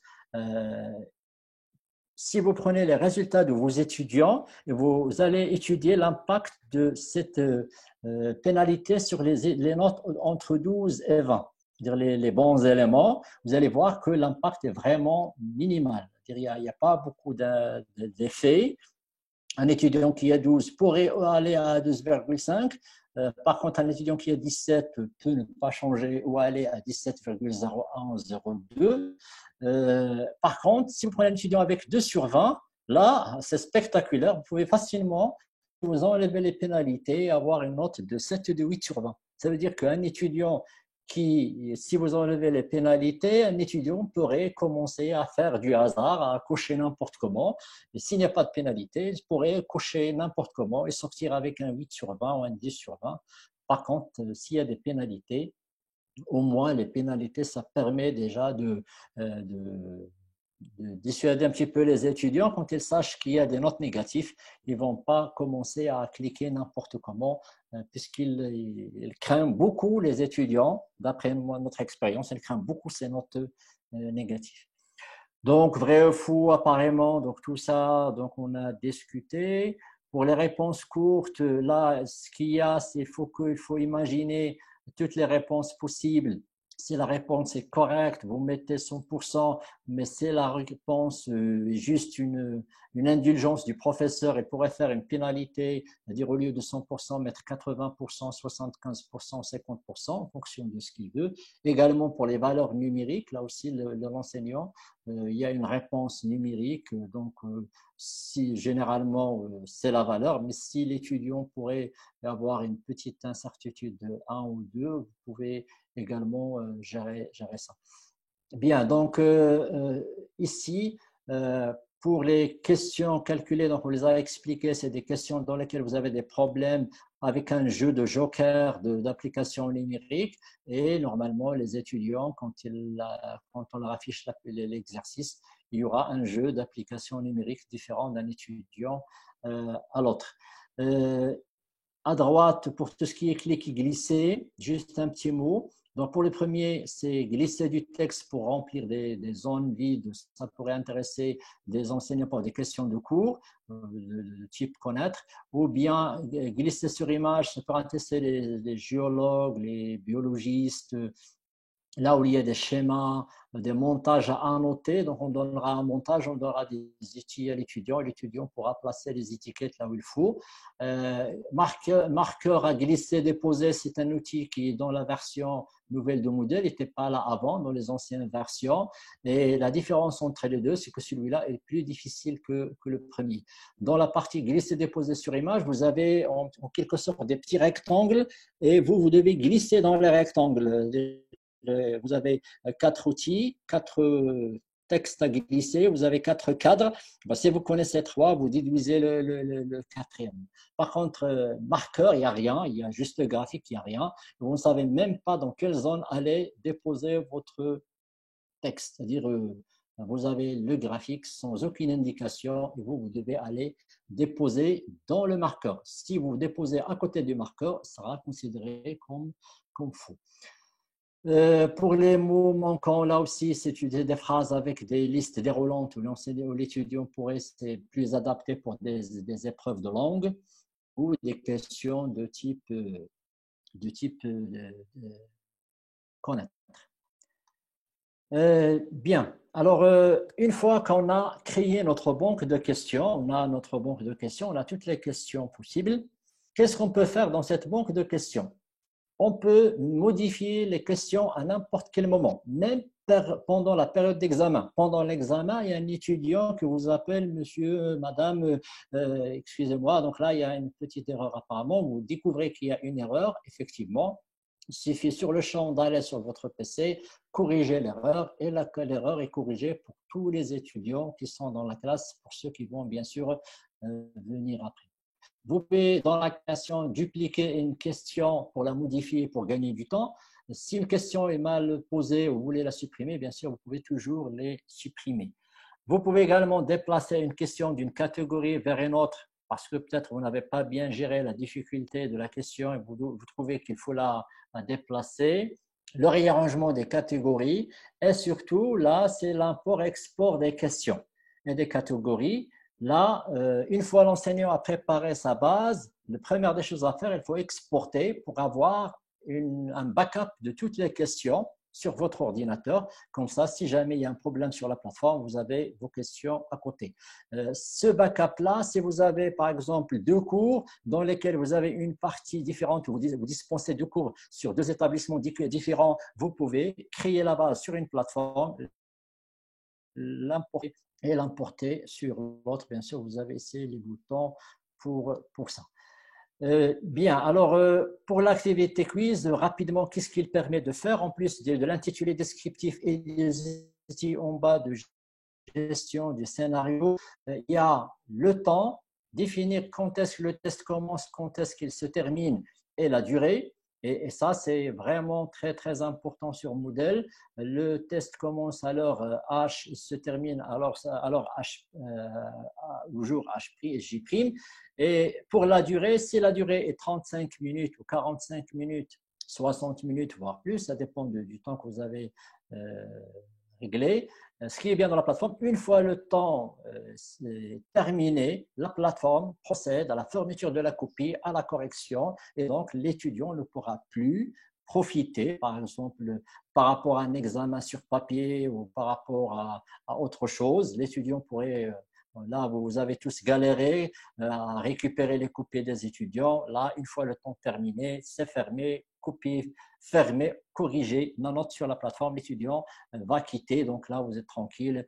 Une fois le temps terminé, vous remarquez que les étudiants commencent à sortir un par un, tranquillement, sans problème. Le nombre de tentatives et la note pour passer. Le nombre de tentatives, si c'est une évaluation sommative, ça sera 1. Si c'est une évaluation formative, ça sera 3 ou 5 ou ce que vous voulez, ou illimité. Vous pouvez définir une note pour passer, c'est-à-dire une note minimale que l'étudiant devrait avoir pour passer à l'activité suivante. Si vous ne voulez pas la définir, normalement l'étudiant passera automatiquement. Si vous avez choisi plusieurs tentatives, vous pouvez définir la méthode d'évaluation, dire que si j'ai 3 tentatives, alors la note retenue, c'est la première, ou c'est la moyenne, ou c'est la plus grande valeur obtenue. Donc là, c'est des outils que vous pouvez régler également. Vous pouvez définir votre examen pour une évaluation sommative. Vous utilisez feedback a posteriori, c'est-à-dire il faut envoyer la copie qui soit enregistrée et notée et après recevoir le feedback. Évaluation formative avec essais multiples, c'est-à-dire l'étudiant a la possibilité de faire plusieurs tentatives et quand il fera la tentative, il aura un aperçu de ses erreurs et il pourra refaire un deuxième essai. Le deuxième essai, on pourrait paramétrer de telle façon à lui donner juste les questions où il a une erreur pour les refaire et il garde ceux qui sont corrects, ou lui donner carrément la tentative dès le début et on lui demande de tout refaire. Le mode adaptatif, c'est le mode dans lequel l'étudiant va vérifier question par question. Ici, l'étudiant va vérifier après tout l'examen. Ici, c'est question après question. Les options de relecture, ici, vous pouvez permettre à l'étudiant de voir sa copie ou de voir la copie si la réponse est juste ou d'une façon générale. Vous pouvez afficher la note ou pas. Donc ici, il y a des réglages qui vous permettent de régler comment la copie sera affichée à l'étudiant par la suite, affichée ou pas. Il y a également des restrictions très importantes supplémentaires, des tentatives côté sécurité. Pour une évaluation sommative, vous pouvez mettre un mot de passe, c'est-à-dire que l'étudiant sans ce mot de passe ne pourra pas passer le test, ou bien carrément définir une adresse IP et l'étudiant ne pourra pas passer l'examen ou l'évaluation sommative que il est dans un local bien déterminé. C'est le cas des salles de la faculté des sciences de l'IA avec une adresse IP bien fixe. Et donc, le jour de l'examen, on est tranquille. Il n'y a personne qui pourra passer l'examen de l'extérieur parce qu'on rajoute une restriction IP et du coup, l'étudiant devrait être à l'intérieur de la salle pour pouvoir ouvrir l'examen. Ça aussi, c'est très, très intéressant. Dans une formation, évaluation formative, on peut définir des délais entre les tentatives pour permettre à l'étudiant, après une tentative, d'aller réviser avant de faire la deuxième.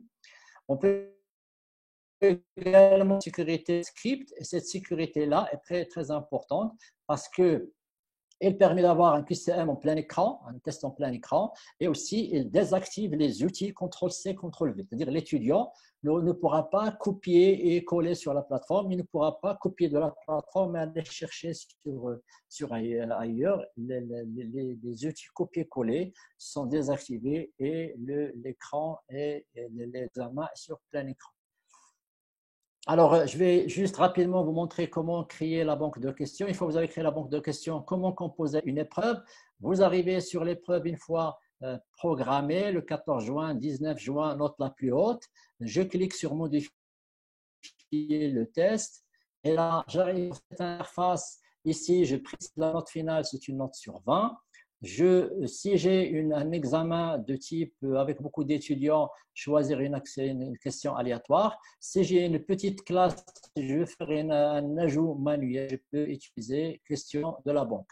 Ça, c'est pour un ajout manuel des questions. Ça, c'est pour un ajout aléatoire des questions.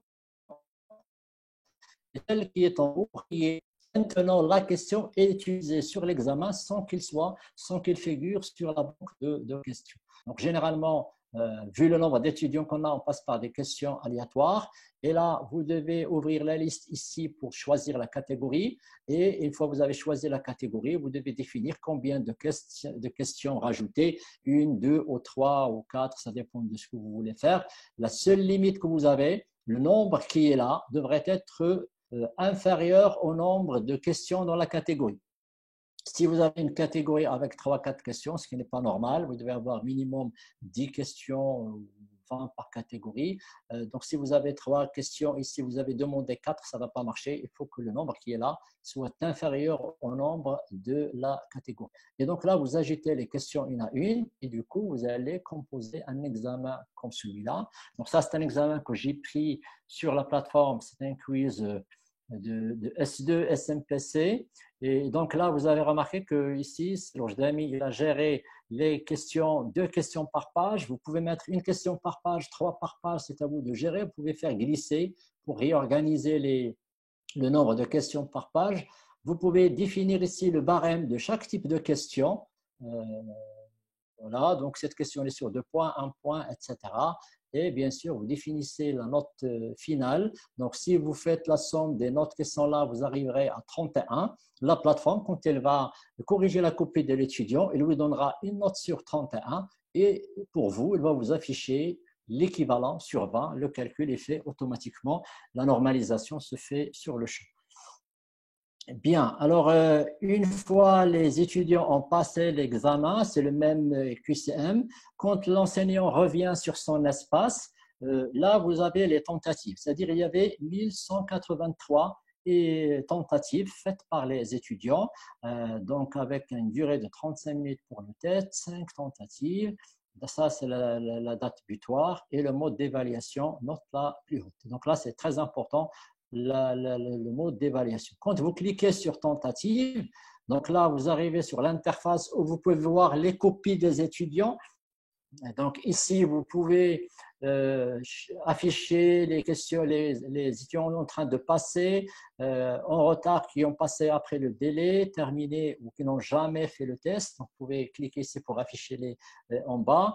Vous avez également des outils de recalcul global des notes. Par exemple, supposons qu'on a fait un quiz pendant l'examen et on s'est rendu compte que dans l'examen, ils sont en train de passer et qu'on a commis une erreur dans le barème ou une erreur dans une question, l'enseignant pourra à tout moment corriger la question, modifier son barème et après venir ici faire un recalcul global. Toutes les copies seront recalculées sur la base des modifications qui ont été faites. La seule chose que vous ne pouvez pas faire sur la plateforme, une fois le quiz lancé, c'est supprimer une question qui fait partie d'un QCM ou d'un quiz. Si une question fait partie d'un quiz, il est impossible de la supprimer, bien sûr. Mais le reste, vous pouvez tout faire. Alors, en bas d'ici, vous avez la possibilité de filtrer par les initiales des étudiants pour trouver la copie d'un étudiant. Donc là aussi, j'ai caché un petit peu les identités des étudiants pour ne pas les divulguer. Donc, vous avez le nom, prénom, le numéro d'identification, l'adresse courriel, l'état, quand est-ce qu'il a commencé le test, quand est-ce qu'il a terminé, quelle est la note qu'il a eue et les détails de chaque question, combien il a eu. Voilà, donc là j'ai pris juste la partie droite, donc l'état terminé, c'est-à-dire il a fait, la copie est enregistrée, notée, date où il a commencé, date où il a terminé, le temps qu'il est passé sur la plateforme, la note qu'il a eue et les détails de chaque question. Si vous cliquez sur le 13,01, vous arrivez sur la copie pour l'avoir, l'intégralité. Si vous cliquez sur l'une des notes qui est là, vous arrivez sur la question pour l'avoir toute seule. En bas, vous avez une graphique qui se trace automatiquement dans laquelle vous avez la fréquence d'apparition des notes de 0 jusqu'à 20. Et là, vous avez la fréquence des notes des étudiants. Et vous pouvez voir directement, rien qu'à travers là, où se situe la masse de vos étudiants. Également, si on clique sur la note, on peut arriver sur la copie de l'étudiant. La plateforme vous permet de voir. Si un étudiant réclame sa copie, vous pouvez la revoir. Vous avez ici un tableau récapitulatif des questions. Quand c'est vert, c'est correct. Quand c'est orange, c'est partiellement correct, c'est-à-dire que la réponse n'est pas complète. Quand c'est rouge, c'est que la réponse est carrément fausse. Et donc là, vous avez le nom de l'étudiant. Celui-là, il a fait 2 tentatives. Donc là, cet étudiant, il a fait 2 tentatives. Du moment qu'il a eu 13, il s'est arrêté. Alors que normalement, il avait la possibilité à 5 tentatives, il pourrait encore améliorer ses connaissances. Et donc là, vous avez pour chaque question, si c'est juste, faux, etc. Par exemple, ici, il y a une réponse juste de fausse. Donc la réponse est considérée comme incomplète. Et donc la note sera partielle. Donc, la plateforme nous permet de gérer tout ça et de gérer les copies. Ces copies des étudiants pourront rester des années dans le serveur de l'université, vous pouvez revenir, surtout s'il s'agit d'examens d'évaluation sommative, vous pouvez toujours revenir sur ça. Donc, pour finir cette partie sur le test, je vais juste placer un mot sur les statistiques. Le temps ne permet pas, d'ailleurs, j'ai trop débordé. Donc, pour les statistiques, la plateforme vous donne plusieurs outils statistiques sur l'évaluation, les questions, par exemple l'indice de facilité, l'efficience discriminatoire, le nombre d'étudiants qui ont passé, etc. C'est vraiment des statistiques bien faites avec des graphiques. Il suffit d'aller pour analyser, détecter vos questions, voir où sont les questions où il y avait un degré de, par exemple, cette question-là, le degré de facilité est de 10%, alors que ceci, c'est de 72%. Donc là, vous pouvez voir que déjà, entre ces 2 questions, celle-là est le plus difficile, le plus facile que celle-ci. Donc, il y a un outil de statistique vraiment exceptionnel que je vous invite à aller, bien sûr, voir et utiliser. Bien, alors comme on a parlé des activités, des devoirs en ligne et des devoirs hors ligne, là aussi pour le test, les quiz, il y a la possibilité de faire des tests hors ligne. Alors faire des tests hors ligne, c'est pratiquement l'équivalent de ce qui se fait avec le scanner qu'on a à la fac des sciences et dans quelques établissements. En fait, pour la plateforme, c'est une roue de secours, c'est pas un truc important. Si vous avez préparé votre banque de questions, vous avez préparé votre test en ligne, si jamais vous arrivez à la salle, il n'y a pas de connexion Internet, vous pouvez facilement, avec l'outil test hors ligne, élaborer le QCM, imprimer les copies des étudiants, surtout j'imagine s'il y a des petites classes de 40, 30, 60, c'est facile, avec 1000, ce n'est pas évident. Ce qui est bien dans la plateforme, quand il va imprimer les QCM, c'est pratiquement la même chose que ce que vous avez l'habitude de voir sur le scanner qu'on a. Vous aurez la copie avec le nom de l'étudiant, toutes les informations. L'étudiant ne va rien saisir, il va juste cocher les réponses. Et après, une fois que vous avez fait l'examen, vous pouvez scanner les copies. Et là, ce qui est bien sur ce truc, c'est que vous pouvez utiliser n'importe quel scanner. Vous n'êtes pas obligé d'utiliser un scanner bien déterminé, votre scanner de bureau. Une fois que vous avez scanné les copies, vous les importez sur Moodle et il fait la correction automatique. Et tout ça, ça coûte 0 dirham. Il n'y a rien à payer. C'est gratuit puisque la plateforme est libre. Bien, alors j'arrive sur la dernière partie, c'est la gestion des contrôles. Et là, rapidement, je vous rappelle que dans un examen présentiel, on pourrait utiliser le papier ou la plateforme. Si les collègues souhaitent faire un examen en présentiel sur la plateforme, ça peut aussi se faire. Même s'il n'y a pas d'activité sur la plateforme, l'enseignant pourrait faire un examen sur la plateforme. Ça se fait d'ailleurs pour certains enseignements, puisque les étudiants sont initiés à la plateforme dans d'autres modules. Pour l'enseignement hybride, bien sûr, la plateforme peut être utilisée pour un examen en présentiel ou pour un examen à distance. Mais quand il s'agit d'une formation à distance, vous aurez la possibilité de faire un examen en présentiel, de ramener les étudiants ou de le faire à distance. Cette notion d'examen en présentiel sur la plateforme et à distance, normalement, il y a des avantages et des inconvénients. Alors ici, j'ai essayé d'utiliser des couleurs. Quand c'est rouge, c'est très difficile. Quand c'est vert, c'est bon. Donc, j'espère que j'ai bien respecté les couleurs.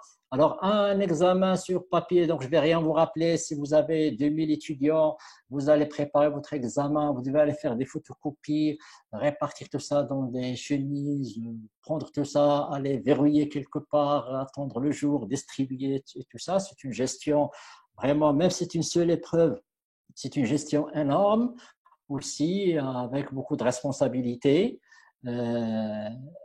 La gestion des copies, le partage, les corrections, la récupération des noms des collègues, donc tout ça, vous savez de quoi je parle, donc il n'y a pas besoin d'aller plus en détail. Pour la surveillance papier, c'est un peu difficile, il y a beaucoup de fraude. Et là aussi, le gros problème, c'est la grande consommation de papier en comparaison avec les résultats obtenus. S'il y a de bons résultats, ce n'est pas grave, mais par rapport à une impression de 2000 copies alors qu'il y a 25% ou 10% qui ont réussi, c'est vraiment un problème. Alors, pour la plateforme en présentiel ou à distance, il y a le problème de banque de questions. C'est beaucoup d'investissement. Seulement, la première année, c'est vraiment rouge. Et les autres années, c'est juste une mise à niveau de votre banque de questions. C'est vraiment du vert pour la banque de questions. C'est juste la première année, vous aurez du problème à faire. Par contre, ici, pour la gestion des groupes en présentiel, c'est très difficile. Pourquoi? Parce que vous êtes limité par le nombre de machines possibles. Vous avez un effectif de 800 000 étudiants, vous avez 50 ou 80. Nous, quand on avait commencé en 2010, on avait 80 machines dans les locaux du département de biologie et on faisait des groupes et tout ça pendant une semaine. Vous gagnez dans la correction, c'est automatique, il n'y a pas de problème de correction, toutes les copies sont corrigées correctement, il n'y a aucun problème. Pour les fraudes, il n'y a pas beaucoup de fraudes. Par rapport à l'examen papier, c'est presque peu, sinon rien. Les fraudes qu'on a ici, c'est des fraudes un petit peu peu nouvelle, l'utilisation de WhatsApp pour partager des questions avec les étudiants à l'extérieur. Les autres répondent sur WhatsApp, l'autre il copie. Donc, l'étudiant a besoin quand même pour tricher d'un téléphone et d'une connexion Internet pour partager avec les autres qui sont à l'extérieur. La plupart des fraudes qu'on avait trouvées, c'est des étudiants qui utilisaient leur téléphone pour prendre des photos des questions, des fois partager avec quelqu'un qui est à l'extérieur pour qu'il puisse lui donner les réponses. L'examen à distance avec tous les problèmes, on va revenir juste après sur cette discussion. Pour la surveillance, c'est vraiment du rouge. On n'avait aucune certitude. Qui fait quoi, comment, est-ce que c'est bon ou pas? Donc là, c'est vraiment très difficile. Pour la gestion, c'est un peu moindre. Dans laquelle il n'y a pas de contact avec les étudiants.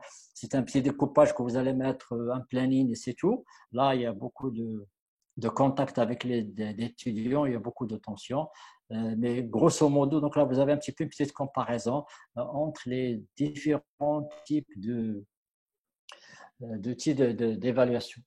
Alors, pour finir, je passe par un petit exemple de la faculté de sciences Similia. La faculté de sciences Similia dispose d'une plateforme d'évaluation, carrément, une plateforme qui s'appelle exam.uk.ima avec une capacité de 80 Go de RAM.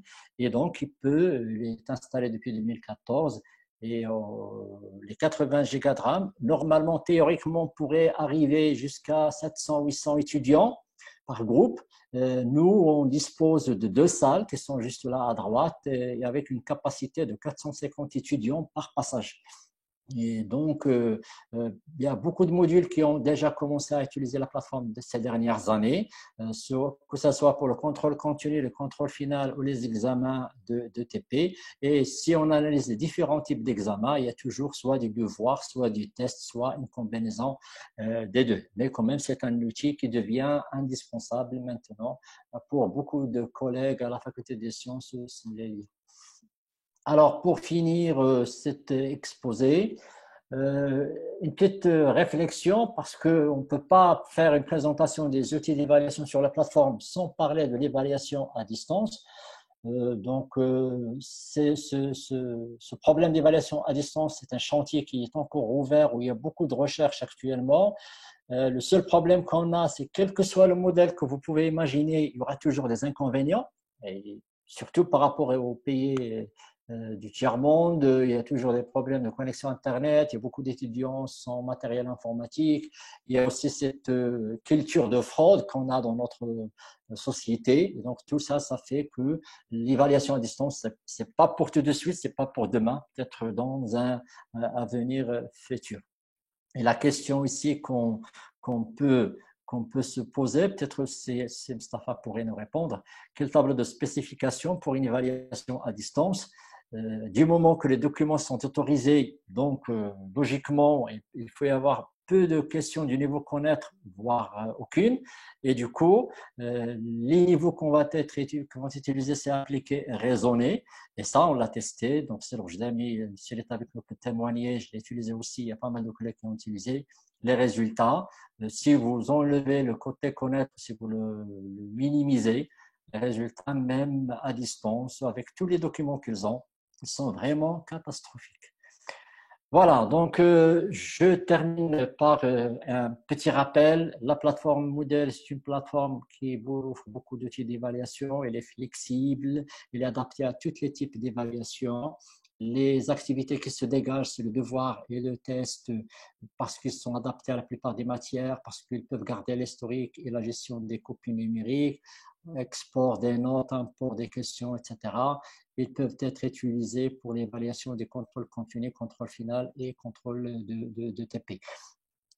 Avant de finir, je vous rappelle que nous allons organiser un cycle de formation par la suite. Donc, comme j'ai dit, dans les 2 webinaires, un questionnaire vous sera transmis dans les brefs délais, un questionnaire où il y aura une proposition de plusieurs ateliers et vous allez choisir l'atelier qui vous intéresse.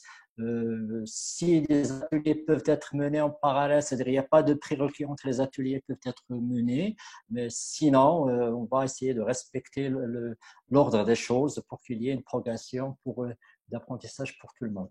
Voilà, je vous remercie et la parole est à vous.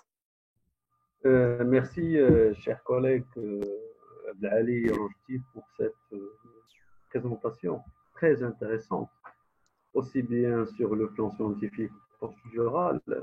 Vous avez soulevé des points essentiels par rapport à la typologie d'évaluation formative, sommative. Également, vous avez dévoilé les méthodes pratiques relatives aux activités d'évaluation en ligne et hors ligne. Et finalement, vous avez bien évidemment dévoilé de façon claire et nette la gestion des examens selon les deux ou bien les trois possibilités, soit en présentiel, soit hybride, soit à distance.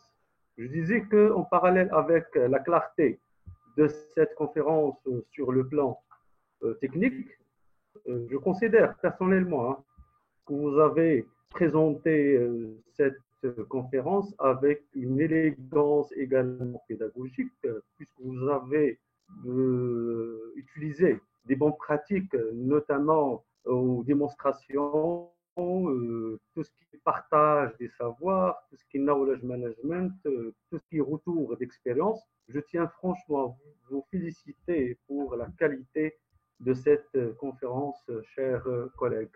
Sans beaucoup tarder, je cède la parole pour mademoiselle professeure, chers collègues, Larf Widiane, pour le proposer sa question. À vous la parole, chers collègues.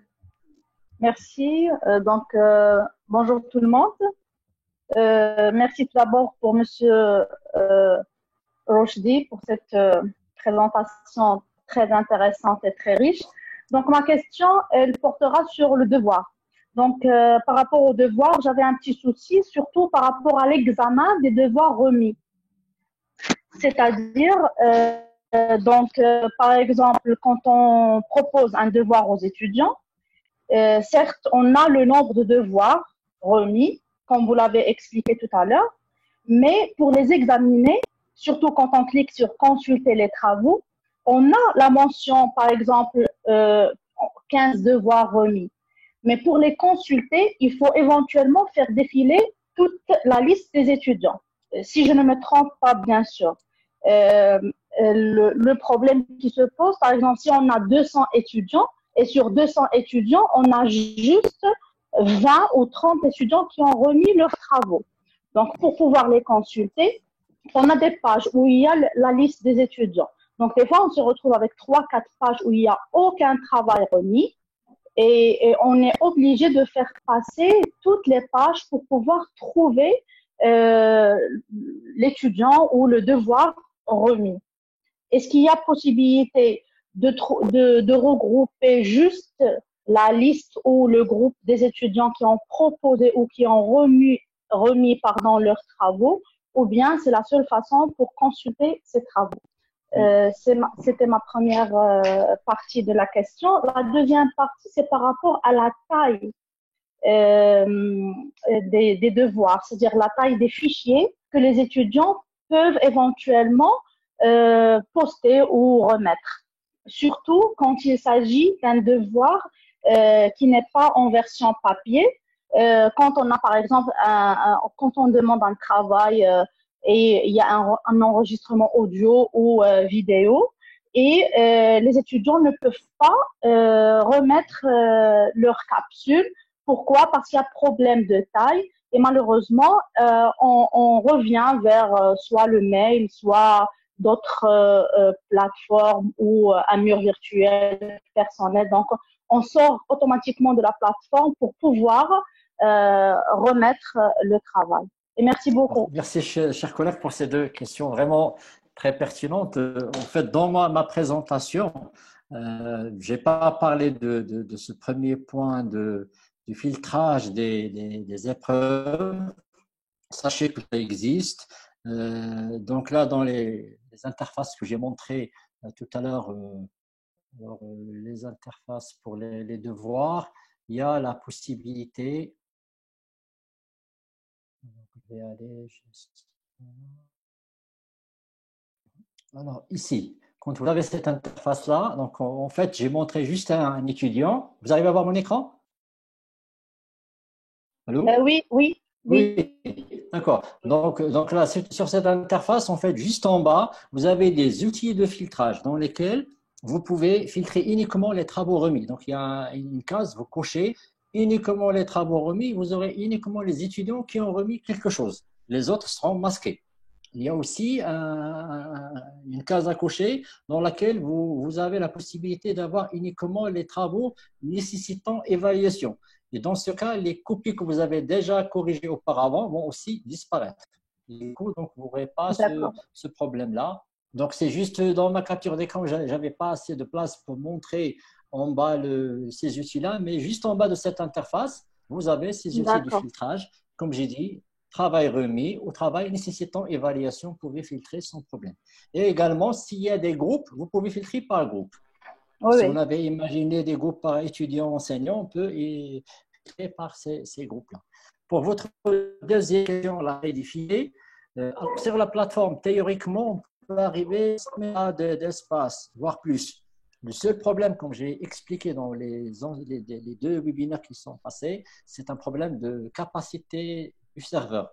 Notre serveur ne permet pas. Pour le moment, vous avez des dépôts de 5 mégas par fichier. Donc, si jamais vous demandez à vos étudiants de faire des capsules vidéo, ce que je fais personnellement, je leur demande d'aller les déposer sur Drive et de prendre un fichier TXT ou un fichier Word, de me faire un petit rapport et de me donner le lien sur le fichier et de déposer ce fichier-là sur la plateforme. Moi, quand j'arrive sur la plateforme, parce que l'astuce, là où il ne faut pas aller, c'est tomber dans le piège de recevoir des rendus par email. Là, c'est vraiment pour moi, personnellement, je ne sais pas comment font les autres collègues, mais pour moi, c'est vraiment très, très difficile de gérer les rendus des étudiants à travers des emails. S'ils m'envoient des vidéos par email, ça sera vraiment très, très difficile à gérer. Donc, l'idée ici, j'ai expérimenté avec mes étudiants, je leur demande, ça c'est pour le moment, puisqu'on ne peut pas aller plus que 5 mégas. Ça, c'est dommage, on ne peut pas aller plus, de déposer la vidéo ou le fichier volumineux sur Drive, par exemple, et de mettre le lien dans un fichier texte ou dans un fichier Word avec un petit commentaire et le déposer comme rendu. Donc, moi, une fois arrivé ici, je peux cliquer sur le fichier, je retrouve le lien, je vais sur Drive et je peux consulter le fichier. Voilà, merci. Voilà, merci beaucoup. Généralement, c'est ce qu'on a essayé de faire par la suite, mais il fallait expliquer aux étudiants, parce que des fois, il y a pas mal d'étudiants qui n'arrivent pas à faire la chose et à déposer sur Drive. Ils ne savent même pas ce que c'est que déposer un fichier ou importer un fichier sur Drive. Ouais. Mais heureusement, avec ce déconfinement, tout le monde a appris. Rapport à la faisabilité de la chose sur la plateforme. Merci. Je vous en prie. Merci, chers collègues. Donc, professeur Najat-Din pose cette question. Pourquoi ne pas prévoir un examen blanc avant septembre pour tester cet outil et identifier d'éventuels problèmes et de minimiser le facteur stress pour l'étudiant? Oui, programmer un examen blanc, c'est très, très souhaitable. Je crois que tous les collègues, il y a peut-être un courrier qui émane des canaux de la présidence dans lequel on a invité les enseignants à faire des séances de révision et des examens blancs. Donc, personnellement, moi, chaque année, j'organise des examens blancs pour mes étudiants dans les mêmes conditions. Comme ça, au moins, je suis sûr que le côté technique ne va pas les pénaliser. Et quand ils arriveront dans l'examen, ce sera leur connaissance, leurs acquis face à l'épreuve. Et il n'y aura pas d'interférence avec le côté technique. Donc, il faut quand même, je pense que je vous avais tout à fait d'accord, je suis tout à fait d'accord avec vous. Il faut prévoir des examens blancs pour les étudiants. Également une question technique proposée par le professeur Hassan Béa par rapport à l'importation des listes de candidats et comment les introduire dans la programmation de l'examen. Oui, en fait, sur la plateforme, quand j'ai expliqué dans le premier webinaire, il y a cette gestion des utilisateurs. Et dans la gestion des utilisateurs, il y a deux volets. Il y a le volet création des comptes qui est assuré par l'administrateur de la plateforme. Il y a le volet inscription dans le cours qui est assuré par l'enseignant. Et si je parle de créer des comptes, créer des cohortes pour l'examen, c'est généralement l'administrateur qui s'en occupe. Il suffit de lui envoyer la liste auparavant pour qu'il crée la cohorte, pour qu'il l'introduise sur la plateforme. S'il s'agit d'ajout d'étudiants qui existent manuellement, bien sûr, le professeur pourra à tout moment inscrire une cohorte ou inscrire des étudiants un à un ou avec différents types de méthodes d'inscription. Et peut-être la dernière question d'ordre général proposée par notre collègue Boularbah Ali par rapport à la généralisation de ce genre d'atelier pour notamment prolonger le maximum par rapport aux bénéficiaires de ces ateliers. Donc, quelle est la démarche que vous proposez pour ces ateliers? Exactement ce genre d'atelier, notamment en ce qui concerne ce cycle de webinaire proposé par oui, le président de l'université. Oui, comme je l'ai dit à la fin de mon exposé, il y aura juste après un questionnaire d'inscription, il y aura un cycle de formation juste après.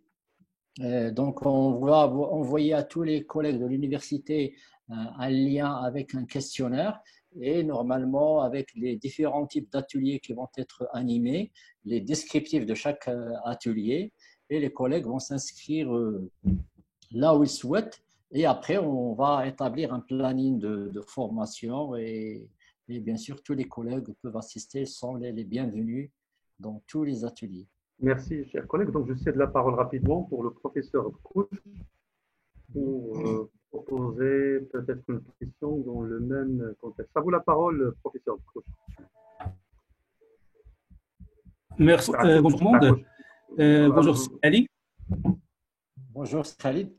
Je vous remercie d'abord pour votre exposé, d'avoir accepté de partager avec nous vos expériences et bien sûr vos connaissances dans le domaine de l'utilisation de la plateforme Moodle, notamment donc l'utilisation des modes d'évaluation.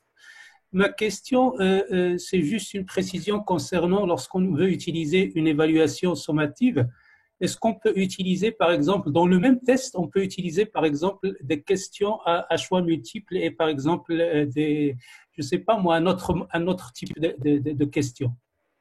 Oui, par exemple, glisser. Par exemple, le mode glisser et l'étudiant aura les deux types de questions. Les questions. Oui, tout à fait, c'est Khalid. Une fois que vous avez, tout ça se repose sur la banque de questions. Donc, quand vous aurez créé une banque de questions où vous avez des catégories, sous-catégories bien faites, avec, j'imagine, une sous-catégorie où il y a des questions de type glissé, une catégorie où il y a des questions de type QCM, une catégorie où il y a des questions de type calculé, etc. Donc, vous pouvez mélanger tout ça et la plateforme sortira à l'étudiant une épreuve où il y aura un QCM, réponse courte, glissé, tout ce que vous voulez. Donc, c'est vraiment flexible. Ça dépend de vous, de ce que vous voulez vous faire comme examen. Tout est possible. Il n'y a aucune limite à ça. D'accord, merci, c'est vrai. Je vous en prie. Donc, merci, professeur Khalid. Donc, une question rapide proposée par notre cher collègue Idlalen, pardon. Samia, vous la parole, professeur Samia Idlalen. Peut-être que la possibilité de faciliter l'enregistrement pour les étudiants à la plateforme. Je crois que c'est la question proposée par notre cher collègue Samia Idlalen. Cher collègue, à vous la parole, professeur Rochely. Oui, donc là, je suis en train de lire la question. Est-il possible de faciliter l'enregistrement? Oui, en fait, ce problème de création des comptes des étudiants sur la plateforme, la stratégie adoptée par l'université pour créer des comptes est très claire.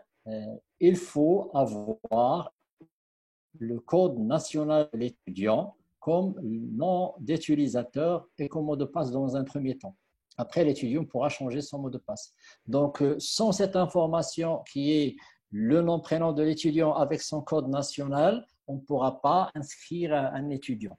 Donc, pour ma collègue Samira de la polydisciplinaire de Safi, donc je crois que la meilleure solution qu'il y a, c'est s'adresser à l'administration, avoir une liste complète Parce que sans cette notion cette information de code national de l'étudiant, on ne peut pas créer le compte à un étudiant. C'est une stratégie qui a été adoptée au niveau de l'université pour tous les étudiants. Nom d'utilisateur code Massar, mot de passe code Massar dans un premier temps. Donc, sans cette information, on ne peut pas créer les comptes. Donc, il suffit de nos alors, pour les étudiants qui n'ont pas de CNE, donc là, tous les étudiants ont un CNE. Le CNE, c'est le numéro, c'est le Code national de l'étudiant, c'est le numéro qui est sur leur baccalauréat. Alors, s'ils ne savent pas comment le sortir, ils n'ont qu'à nous envoyer ou à vous envoyer une copie de leur baccalauréat. Et là, ils peuvent le voir. Il est grand, il est vraiment capital, il est vraiment visible au centre du baccalauréat. C'est le numéro du baccalauréat. Donc, il est un étudiant qui a un baccalauréat a un CNE. Donc, pourquoi on n'a pas mis Apogée? Parce que Apogée, ça tarde à venir. Il y a des étudiants qui s'inscrivent, les numéros Apogée ils sont affectés vers le mois de janvier. Donc, pour ne pas être bloqué, on a utilisé le code national. Pour les étudiants, alors une formation modèle pour les étudiants, je crois qu'elle est nécessaire et normalement pour les étudiants, malgré tout ce qu'on est en train de dire, toutes les difficultés que vous êtes en train de... Les étudiants ont besoin de 2 heures de formation, pas plus. 2 heures de formation présentielle, c'est largement suffisant puisque la plateforme ne va leur demander aucune connaissance TIS, juste savoir naviguer sur un navigateur, savoir télécharger, naviguer, etc. Le reste est bon. Donc, il n'y a pas de souci. Normalement, peut-être qu'avec les collègues de langue, déjà pour la fac des sciences de Smilalia, ils sont en train de le faire. Il y a une séance de 1 heure et demie sur la formation Moodle, mais je ne sais pas pour les autres établissements si les collègues de langue le font ou pas. Mais je crois que c'est une chose à instaurer dans la semaine d'intégration des étudiants, les former sur Moodle pour éviter tous les problèmes. Parce que je sais, ma collègue Samira Idlelen, elle souffre vraiment avec ses étudiants puisqu'ils n'arrivent pas à avoir une liste correcte. Et du coup, elle est entre la pression des étudiants et l'incapacité pour moi de créer les comptes. Donc, je suis vraiment désolé, Lalla Samira. Voilà. Donc, pour passer de 2 mégas à 5 mégas, toutes les plateformes eCampus sont à 5 mégas maintenant. Pour la plateforme Learn, elle est à 2 mégas, mais la plateforme Learn va être fermée juste après la fin de ce semestre, donc il n'y a pas besoin de modifier. Voilà.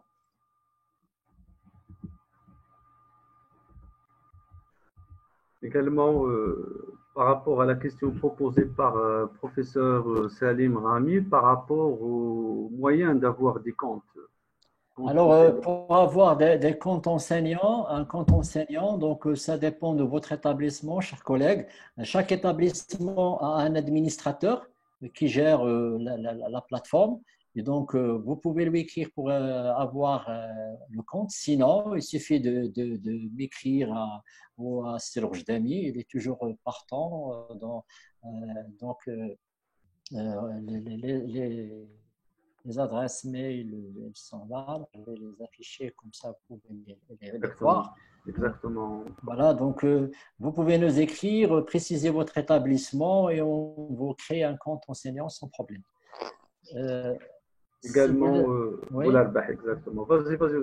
Alors, pour ces Boularbah, y a-t-il d'autres plateformes comme Moodle pour assurer un enseignement à distance qui peut gérer Moodle au niveau de chaque établissement?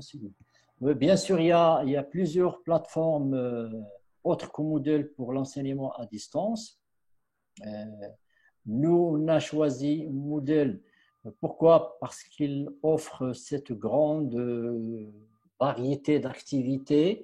Côté activité et côté, c'est l'expression transcription du réel, du présentiel vers l'activité en ligne. C'est pratiquement très, très réussi. D'autres plateformes existent, mais il y aura des plateformes pour juste déposer des fichiers PDF, juste avec quelques outils, quelques wikis, etc. Donc, ils ne sont pas vraiment côté activité pédagogique, ils ne sont pas vraiment très, très garnis. Pour la gestion des modèles au niveau de chaque établissement dispose d'un administrateur. Donc, si vous m'envoyez un email, je peux vous dire quel est l'administrateur. Vous pouvez peut-être demander à votre doyen, à votre directeur, il vous donnera le nom de l'administrateur de votre établissement. S'il y a un truc qu'on peut régler, nous, au niveau de la DIC, n'hésitez pas à nous contacter. On sera toujours là, bien sûr, pour aider les collègues.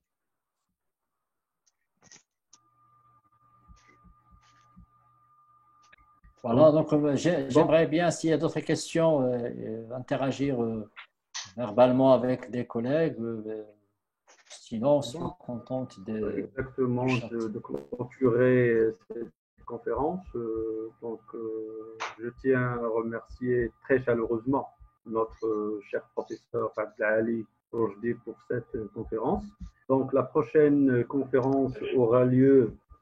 Oui? Oui? Donc, la prochaine conférence aura lieu le 18 juin, Inch'Allah, à 16 h. Cette conférence qui sera animée par le professeur Bradley, notamment sur les ressources numériques et les plateformes synchrones. Donc, soyez toujours au rendez-vous, Inch'Allah. Donc, professeur Bradley est un ex-directeur du groupe Clermont-Ferrand. Également, il est spécialiste de la transition numérique dans l'enseignement supérieur et auteur de plusieurs ouvrages sur le management du changement à l'ère du numérique. Donc, juste, s'il vous plaît, il y a juste une petite question de Fatiha, de notre collègue. Donc, il a posé une question sur le nombre de tentatives pour un examen blanc. En fait, l'examen blanc, vous pouvez, c'est à vous de voir, ça pourrait être une seule tentative. Si vous voulez vraiment mettre l'étudiant dans les conditions d'un vrai examen, ça peut être 2 ou 3, c'est à vous de voir. Donc, si vous voulez leur donner la possibilité de se rattraper, d'apprendre de leurs erreurs, vous mettre 2, 3 tentatives. Mais si vous voulez vraiment les mettre dans les conditions d'un vrai examen, avec une seule tentative, vous faites avec un seul. Mais personnellement, je mets un examen avec 3 tentatives. C'est bon? Vous avez d'autres questions, s'il vous plaît? Merci. Merci, professeur Rojdi. Au nom, oui, on peut régler le temps d'une question d'un test. Peut-on régler le temps d'une question d'un test? En fait, ce qu'on peut… Voilà, la Fouzia, ce qu'on peut régler, c'est la durée du test. Après, l'étudiant doit gérer. Donc, il y a un test avec, par exemple, 20 ou 30 questions. L'étudiant doit gérer son temps. Et il sait qu'il a 40 minutes ou 60 minutes. Donc, une fois le temps imparti à ce test est terminé, la copie sera fermée et corrigée. Mais on ne peut pas régler chaque question toute seule, combien elle doit rester. Par contre, ce qu'on peut régler, c'est la progression. La progression, par exemple, on peut obliger l'étudiant à aller dans un sens, c'est-à-dire il aura la question 1, puis passe à la question 2, il n'aura plus la possibilité de revenir à la question 1. Ça, c'est possible. C'est un chemin qui est linéaire. Il y a juste chemin linéaire ou chemin libre. Donc, si vous mettez linéaire, l'étudiant, quand il passe à une question suivante, il ne pourra plus revenir à la question précédente. Si vous prenez le mode libre, l'étudiant pourra aller à la question 17, revenir à la question 1, etc. Mais côté temps, c'est le temps du test. Après, à l'intérieur, l'étudiant doit gérer tout seul. Très bien. Voilà. Donc, au nom du Centre de la formation continue de certification à la présidence de l'université, je tiens à remercier très, très chaleureusement le professeur Rojdi. Je tiens également à vous remercier, cher professeur, d'avoir assisté à cette conférence. Et bonne soirée, à très bientôt, Inch'Allah. Au revoir. Salam alaikum. Merci, chers collègues. Salam alaikum.